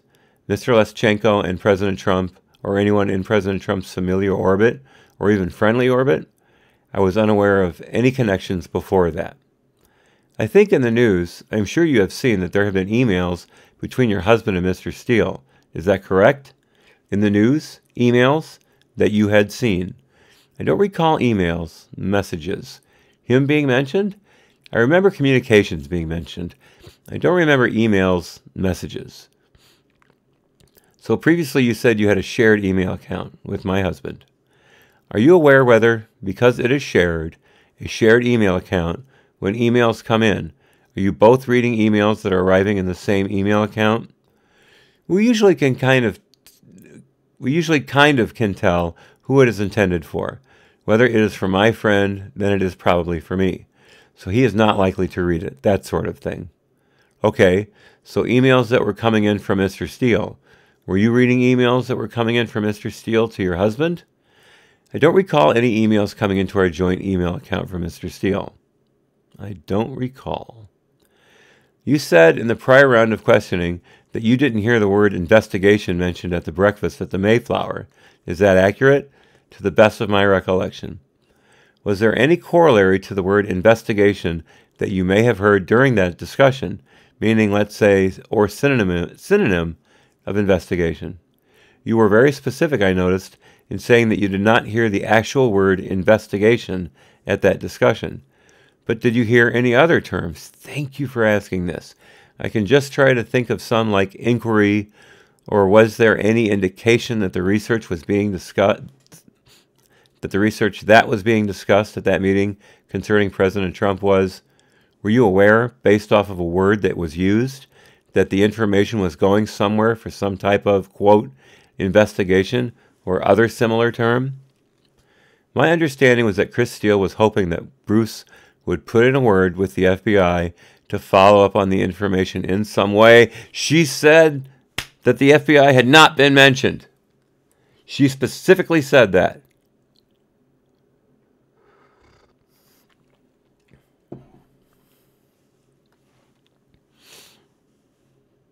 Gotcha. My understanding was that, I gotta read that again. My understanding was that Chris Steele was hoping that Bruce would put in a word with the FBI to follow up on the information in some way. Not only did she lie about the FBI being used in the conversation, but you have to ask, didn't she think it odd that Christopher Steele would be using her husband to transmit information to the FBI? She didn't bring that up at all? Because she certainly doesn't bring it up in the hearing, near as I can tell. Maybe it comes later, I don't know. Hopefully they ask her. Because that's an incredible question to leave hanging out there. Because it makes no sense for Bruce to have been a conduit from Steele to the FBI. Steele was an FBI informant. So again, they were amplifying the dossier by having it come from different sources, even though it was the exact same information from all these different sources.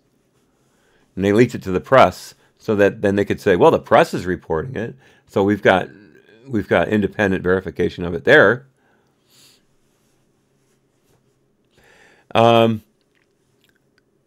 She said DOJ, and they asked her, yeah, go ahead and look, because they asked her if the FBI had been mentioned. They asked her after the DOJ came up.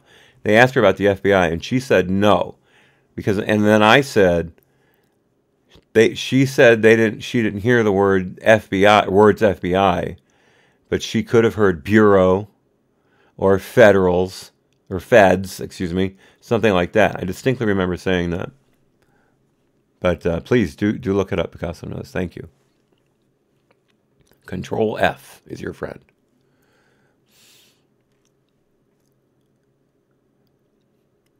Mr. Summers, when did you become aware that the FBI was investigating Trump and the Trump-Russia connections? Much more recently, when it came out in the press. So you couldn't put two and two together. Oh, my God. This is a PhD, folks. Much more recently when it came out in the press. Q. Okay, so Glenn Simpson testified before the Senate Judiciary Committee that he became aware, or he was aware, in the October 2016 sort of time frame. You were not aware around that time frame that the FBI was investigating the Trump-Russia connections? I was aware that it was a possibility. Whatever was in the press about, oh, they might be investigating, that sort of thing. But I was never explicitly aware. Any knowledge you had was from press reports, as I recall. Mr. Breitenbach, let me just go back to that breakfast meeting. So you were aware that information, according to that discussion, was going to potentially be given to the Department of Justice or the FBI? I know they are both part of DOJ, but what did you understand? I guessed that it was going to the FBI. And when we say it, can you say once again what it is? Yeah, that is a good question. I didn't know the extent of his research, but I understood that whatever it was he was finding, that he was concerned about, that he was hoping that this information would go to the FBI. He was hoping. Let's verify who he is, Steele or Simpson. He was hoping. So did he formally ask, based off of your understanding of the conversation, for your husband to give Mr. Steele's research to the FBI? Okay, thank you. Or the Department of Justice? Or to any other government agency? Yeah. My recollection of the specific words is cloudy. So what I can say is that my understanding is that he wanted to put it in a word with the FBI, and that may have involved information. I don't have direct knowledge of what was involved. Okay. And again, in the prior round, you answered in answer to a question that in so many words was, you didn't believe there was any discussion about opening an investigation on Donald Trump at that breakfast. And you answered, quote, not by DOJ. At least that is what I had written down. So something to the effect of, you answered, not by DOJ. It just raised the question in my mind, by whom, if it wasn't by DOJ? Yeah, and formally maybe I was mistaken, because obviously FBI is part of the DOJ, but my understanding was that it would be the FBI that might begin, if there were an investigation, that they would be the ones who would logically begin it. It wasn't something the DOJ would initiate. Digging yourself deeper, Nellie. Q. Were you aware whether, or do you recall any indication where Christopher Steele may have indicated that the research would also be beneficial to be passed on to any other government agency? I'm not aware of any Q other than the FBI. Discussion of that. I don't recall any discussion of that. Okay, and then also going back to that breakfast meeting, you indicated that you may have seen a page of the dossier at the breakfast. So can you just explain, this is based off of your subsequent understanding and viewing and reading the dossier that you mentioned had been first produced on your understanding by BuzzFeed, correct? Oh, okay. Are you asking multiple questions? Yeah, I was kind of confused by that too. Maybe. When you said in the prior round that you may have seen a page of the dossier, that is based off your subsequent understanding of having read the dossier following the production by, first, BuzzFeed, publicly. I recognized the type of information when I saw the dossier. Does that answer your question? I think so. So can you, again, recall off the top of your head, what exactly the portion of the dossier that you believe you saw at that breakfast meeting that eventually became the final product, so to speak? I don't recall what I saw on the page, but because of his talking about that point, about being very concerned about the Russian government for many years, having favored or supported a Trump candidacy, my understanding was it was along those lines. Q. Along the lines of Russia supporting a Trump candidacy in the past? Supporting a Trump candidacy at that time, or yes, in the past, and up to 2016. So you do recall seeing something at that meeting, and again, I am trying to figure out what part of the dossier that you, believe you may have seen. First, you have testified that you believe it was part of the dossier, or at least a page of the dossier. Was it only one page, or how many pages do you believe you saw? I just seem to recall seeing sort of probably a page, and I don't recall specifically what I saw on it. Okay, and I'm trying to understand, too, how did you know, or how do you know, reflecting back on that time, that it was part of the dossier? Good question. And Nellie confirms that. Good question. I am guessing that, just the look of it looks similar. The way the headers were and everything else. And the tenor of the type of arguments that were made looks similar, but I don't have specific recollections of what was on that particular page.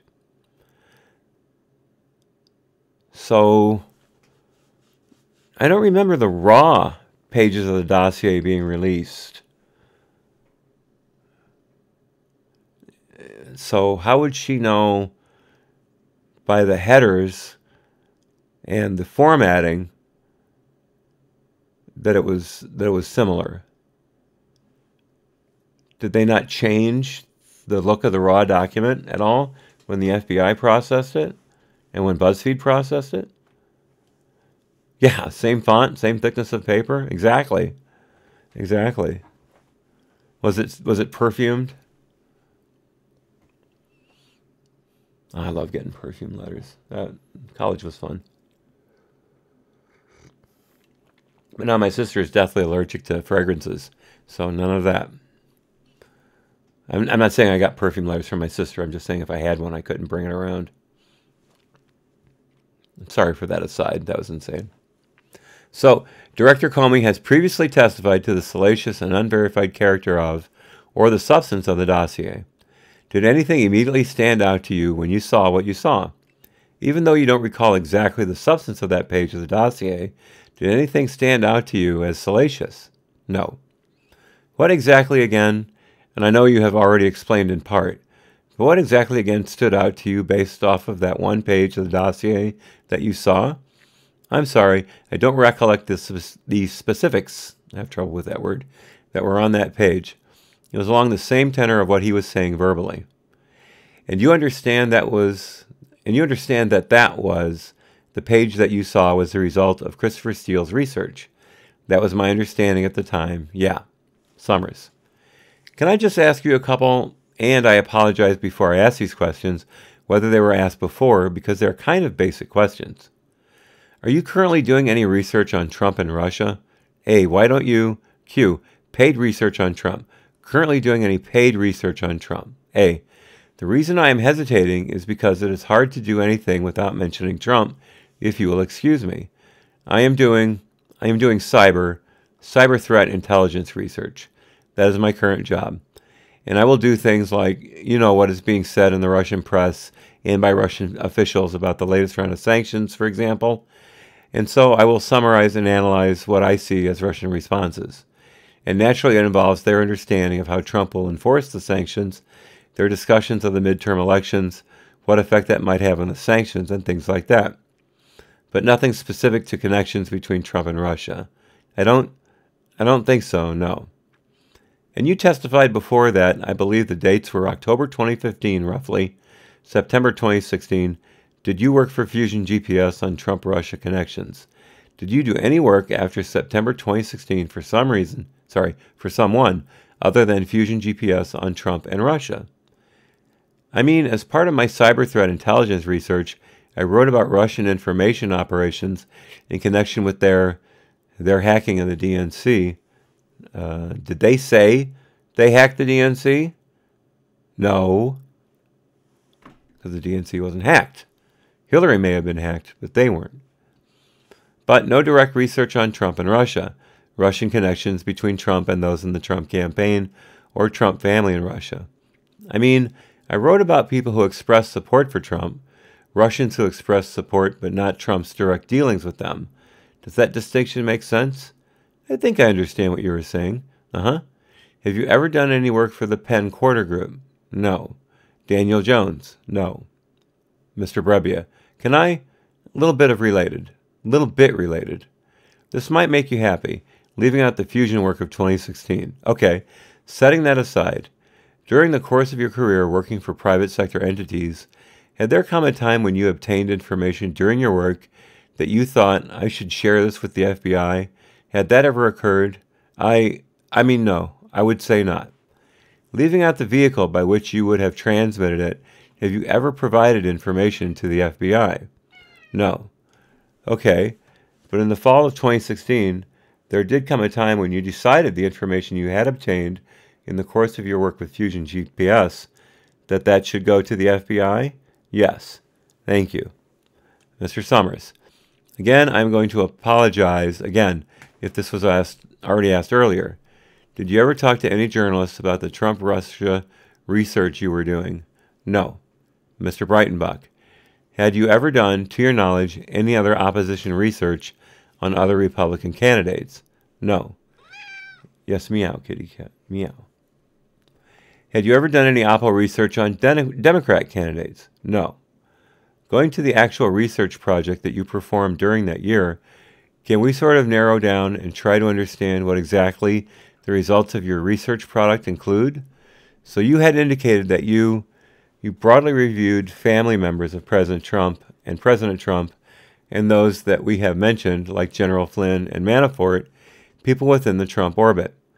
What were the eventual results once you was there a final project that you handed over to Fusion GPS once you completed your time employed by that company?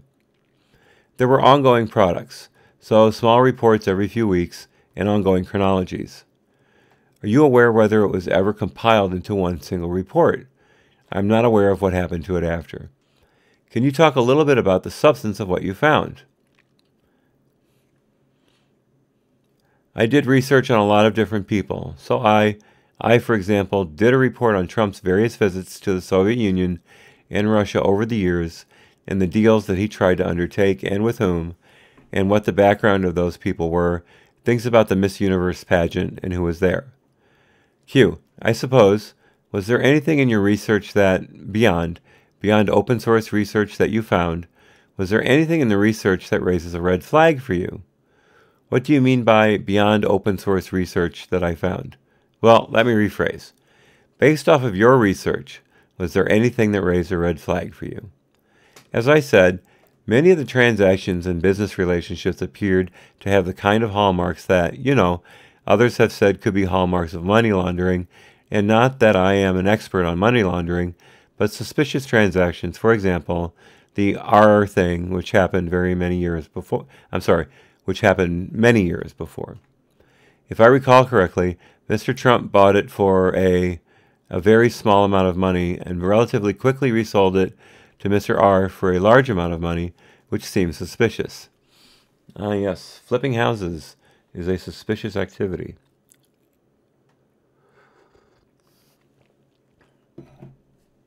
Maybe Trump's a better negotiator than Mr. R. Okay, so you are giving every 3 weeks or so final interim reports, I would say it sounds like. Yeah, yes. Is that a good characterization? Yeah. So based off of the interim products, you were consistently getting more and more research performed. In terms of a red flag, so to speak, do you have a final impression based off of all those interim products? A final impression of your own research. I came to the conclusion that Mr. Trump's dealing with Russian business people were very concerning, that they seemed to show a disregard for staying within the law, I guess I could say. I don't have any evidence that would stand up in court. I am not, a legal person, so by saying they are concerning, that is about as far as I would go with my open source research. So in other words, there were no laws broken. You just had it in for Trump. And so you saw everything through that lens.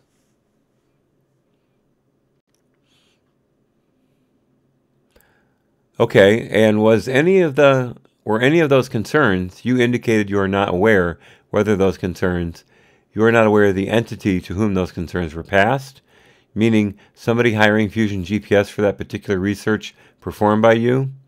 I don't recall being told explicitly who was funding my research at any given time. Okay, do you recall being told in general? Baker.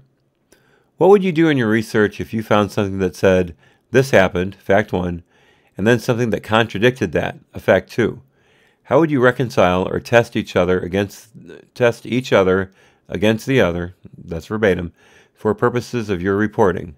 Yeah, good question. Yeah, That is obviously something that happens all the time for anyone who does investigations, right? And I would look at first of all, try to trace any story or claim back to its source. And that often takes a lot of time. Evaluate the source, see if they seem to be believable. If they had research to know what they were talking about, had direct evidence, and in the end, have to make assessments about which is more believable. Would you assign a degree of confidence to a particular reporting that you provided? I know that there are these degrees of confidence that are often applied. I am not sure I ever explicitly said with moderate confidence or whatever, but I hope it was clear that, while I may not have used a word, confidence, but I hope that I clarified the degree to which I had any confidence in what I was finding. Q. You indicated very early on that you had worked under the general umbrella of U.S. government jobs. Have you ever worked for a U.S. government organization in a capacity other than a research capacity where you are looking at past events? Did you ever work for a government entity where you were providing real-time information on things? A. And when you say working for a government entity, you were understanding that I was an independent contractor, right? Yes. A. Yes. And my independent contractor work involved at times doing current research. In addition to the shared email account, did you have an email account that was uniquely yours? I had a Gmail account, but very rarely used it. How did you bill for your time? I would add up. I would just keep notes to myself of how many hours I spent, and then I turned in an invoice. And you said you got leads sent to you, mostly verbally when I was meeting with Jake, or are there any email records that still exist that have particular leads on them that you were assigned, or records that indicate particular things you billed for? A. Or records that indicate particular things I billed for? I have records of my research. Is that what you mean? Q. I would be interested in any records that exist, either particular assignments you got or leads you got via email and therefore created a record, or billing that you sent in for any particular projects or time spent on a particular fact you were verifying. Yeah, I still have the emails where I sent in the invoices, and usually I would just say, latest report for Jake, that sort of thing. And does Jake still work at Fusion GPS? As far as I know. Okay. By Mr. Parmenter. Ms. Ohr, thank you for coming today. Just one final question. Do you know who Christopher Steele reported to at Fusion GPS? No. Thank you. Mr. Breitenbach, I actually have one final question. And they must have taken a break because they come back at 2:40. So we're doing really well here. Mr. Breitenbach, I actually have one more final question. Who owns the research that you performed for Fusion GPS? I guess they own it. Fusion GPS or their client? Oh, that's a good question.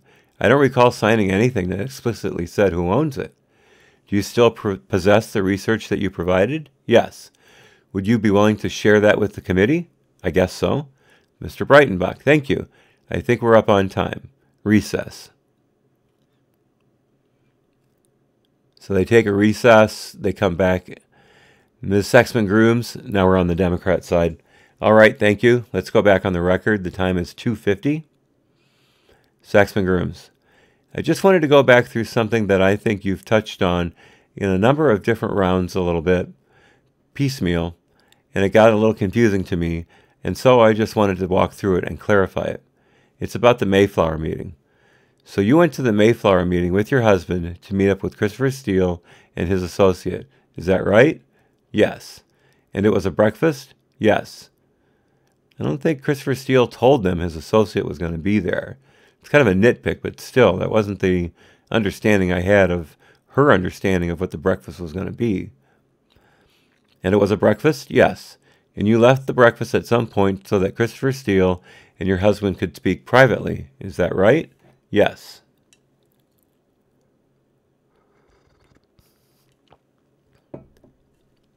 And you were gone for some period of time. Do you have an understanding of how long that was? Or, I don't know, 15, 20 minutes maybe? I don't know. Oh, XTF. Yes, bet she's an expert on money laundering. Yeah, she seems to see it where she wants to see it, certainly. I didn't hear her mention anything about the Clinton Foundation or Uranium One. That's the name of that case, right? Uranium One. That there were Russians involved with that, and they bought 20% of the U.S. uranium capacity, uranium that we are now importing because we don't have the stores that we used to. Gee, I wonder if she ever took note of that. And you were gone for some period of time. Do you have an understanding of how long that was? Or, I don't know, 15, 20 minutes maybe? I don't know. Do you recall what you did at that point? I went to the restroom, and then I went out into the lobby and waited. Was it at the end or the beginning? End. Of course it was at the end. And during that meeting, it was my understanding that Christopher Steele expressed to you that he had deep concerns about Donald Trump's relationship with Russia. Is that accurate? Yes. And that he wanted that to be communicated in some way to the FBI, I assume. Is that right? That was my understanding. Do you recall if he explicitly said that, or if that was just your understanding? I don't recall what was explicitly said. I think at some point you explained that there was a page of a piece of paper that he showed to you. Is that accurate? Yeah, a page of a document. And I don't remember if it was paper or on a laptop. Okay. It was 2 years ago, so. Do you recall why he was showing a page of a document? My understanding, which I don't know if this is why his intention was just to show that he's been doing research and that his research had led him to these concerns. Do you recall whether you stopped and read the document when he showed it to you, or if he was just sort of flashing you a piece of paper to show you that he was doing research? I wouldn't make any guesses about his intentions. My recollection is seeing very briefly something like one page. I don't remember exactly how many lines I saw, but yeah. So you recognized the headers and the wording of... Okay, I got to go back because this is ridiculous. Let me mark this.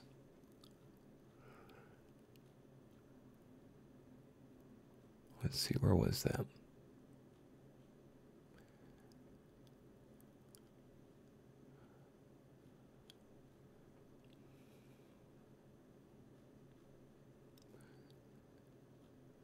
Okay, am I going to be able to find it? I'm just going to look a little more and then I'll quit.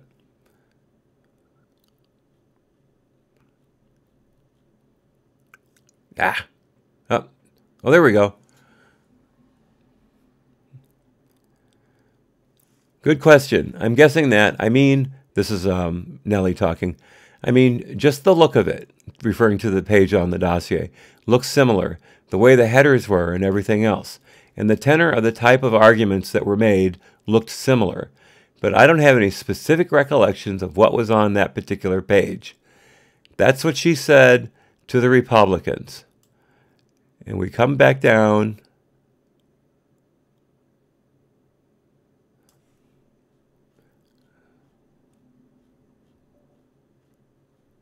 Sorry, I skipped my mark.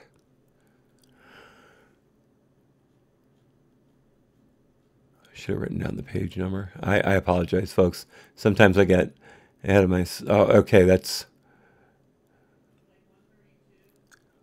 132, my executive producer just shouted out. So let's scroll down to that. I must have clicked on the page and then ruined my mark. Great production values here, folks, right? Keeping you on the edge of my seat.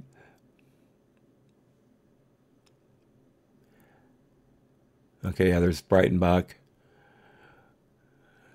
Yeah, we're close now. Yeah, oh, there it is. I went right past it. My apologies. Okay, so she said that she recognized the header, the layout, and the tenor of the questions or the statements that were on that piece of paper. And now she says, my recollection is seeing very briefly something like one page I don't remember exactly how many lines I saw, but yeah. Do you remember whether you read it at the time? I recall looking at it, but as from my previous discussion, I don't currently recall what happened to be on that page. Okay. Okay. Thank you, Nellie. I understand, but do you recall whether at the time you actually read the document or you just looked at it and sort of skimmed it over? As I recall, it was more skimming than reading. And I think you explained that you had seen essentially the formatting of the document. Yeah, yes. And that the formatting of the document looks similar to the formatting of Christopher Steele's other work products that you later saw in the dossier. Is that correct? If I recall correctly, yes. She said she didn't see anything until the dossier was published. So again, how could that dossier be published directly off of Steele's notes at the time? Did BuzzFeed scan the original pages? I don't remember them doing so. Correct me if I'm wrong. You guys may know better than I do, or will know better than I do. I'm a bit fuzzy on that. Feel free to look it up if you want. I'm going to let it go for now. We're almost done. Let's see. Formatting looks similar to the formatting of Christopher Steele's other work product that you saw later that you later saw in the dossier. Is that accurate? If I recall correctly, yes. I think you've said that page might have ended up in the dossier. Is it also possible that the document that he showed you is just the way he formats his work product? It's very possible because I don't have any clear understanding of whether that particular page ended up as is in the dossier, whether it was a first draft. It could have been. And did he give you the document to take? I don't recall receiving anything. I don't recall.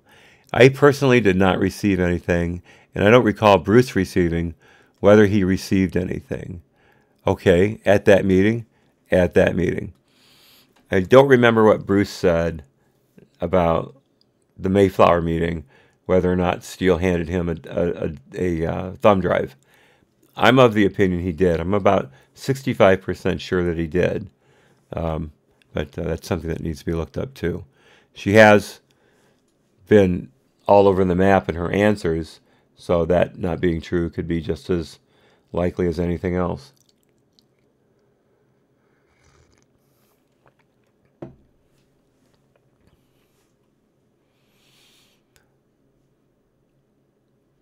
Okay, so he just showed you something, you skimmed it, and then you gave it back, to the best of my recollection. And you don't recall whether he was showing you a piece of paper in a hard copy or a computer screen. Right. Sex McGrims. Thank you, that helps.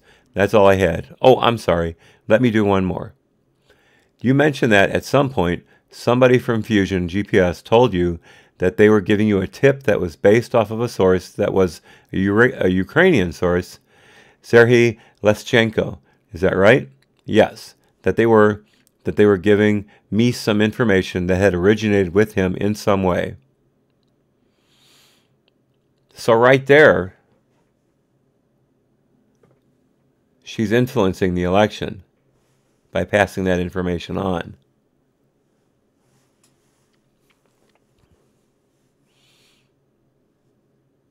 Do you recall whether that information related to Mr. Manafort?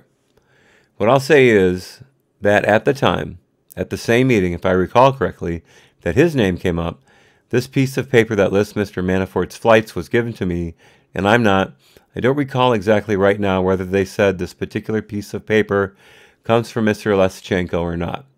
Okay. I think in the previous round, you said that you weren't reading emails from Mr. Steele that came to your husband through the joint email account, but obviously you read this one email. So I just wanted to clarify what you were talking about. Yes, there is a distinction here because from Mr. Steele, no messages came to our joint account. From Mr. Simpson, occasionally messages came to our joint account. I apologize. That's my mistake between two different people. Hey, I did it too, so, and you're the lawyer. Okay, Picasso knows Simpson provided thumb drive later. No thumb drive from Steele. Okay. Well, I know Steele and Ohr were having conversations back and forth a number of times during this period and after. I don't know if Steele was just trying to follow up on the information that Ohr had passed, checking to make sure he got it to the FBI, which again makes you ask, wouldn't Glenn have known that? Glenn was directly involved in passing the information to Bruce, if this is correct. And I have every reason to trust Picasso knows on this. So there seems to be a lot of extraneous communications going on in this whole endeavor. And, I mean, let me just say, you're doing independent research for people who may or may not, but I'm sure probably mostly did want privacy. They had privacy concerns about the information that was going back and forth. And she's emailing those summaries to those people through a joint email account. So Bruce could open up the sent folder at any time and read any of her stuff. And she didn't see that as a breach of her security contract. I'm assuming that there was one, but I think it's a very safe assumption. That seems to me to be very, very reckless. Maybe no wonder she liked Hillary.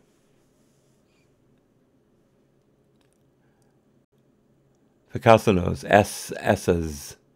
Am I using too many S's? Syllabant. Oh. I'm sorry, I was reading a note from one of our cats. My mistake. Didn't sound like one of them. I didn't recognize the dialect. So, but obviously you read this one email, so I just wanted to clarify what you were talking about. Yes, there is a distinction here because from Mr. Steele, no messages came to our joint account. From Mr. Simpson, occasionally, messages came to our joint account.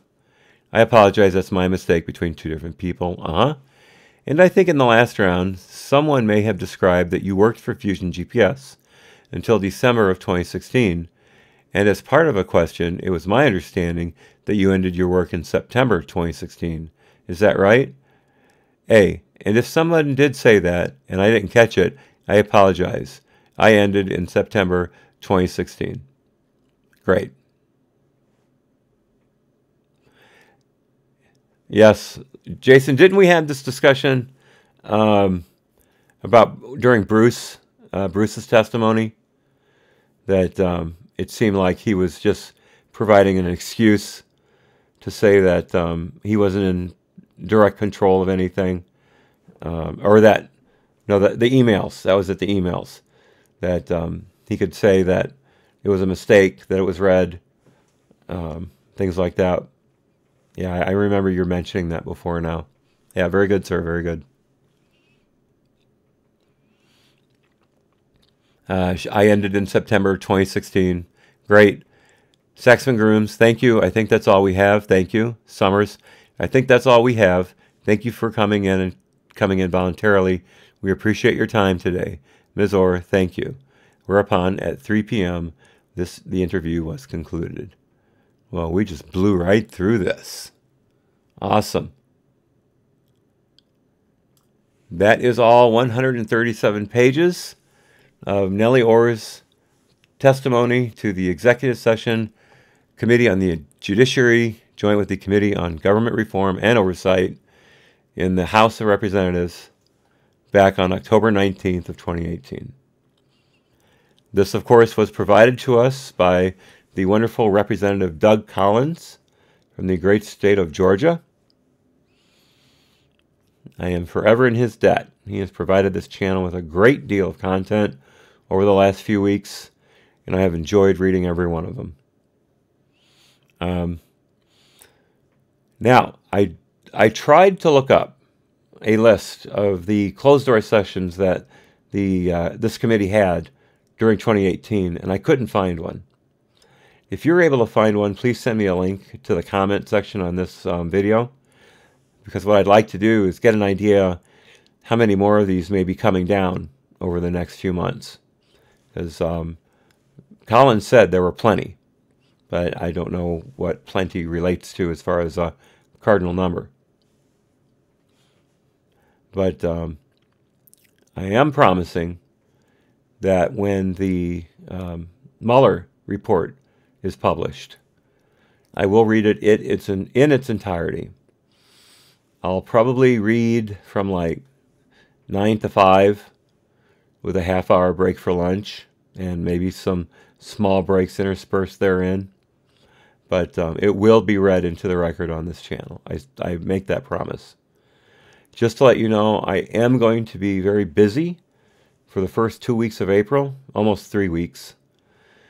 So if it drops during that period of time, I'll be hard-pressed to get it started. I may have to do it remotely, depending on when it comes in, because I'll be out of town part of that time.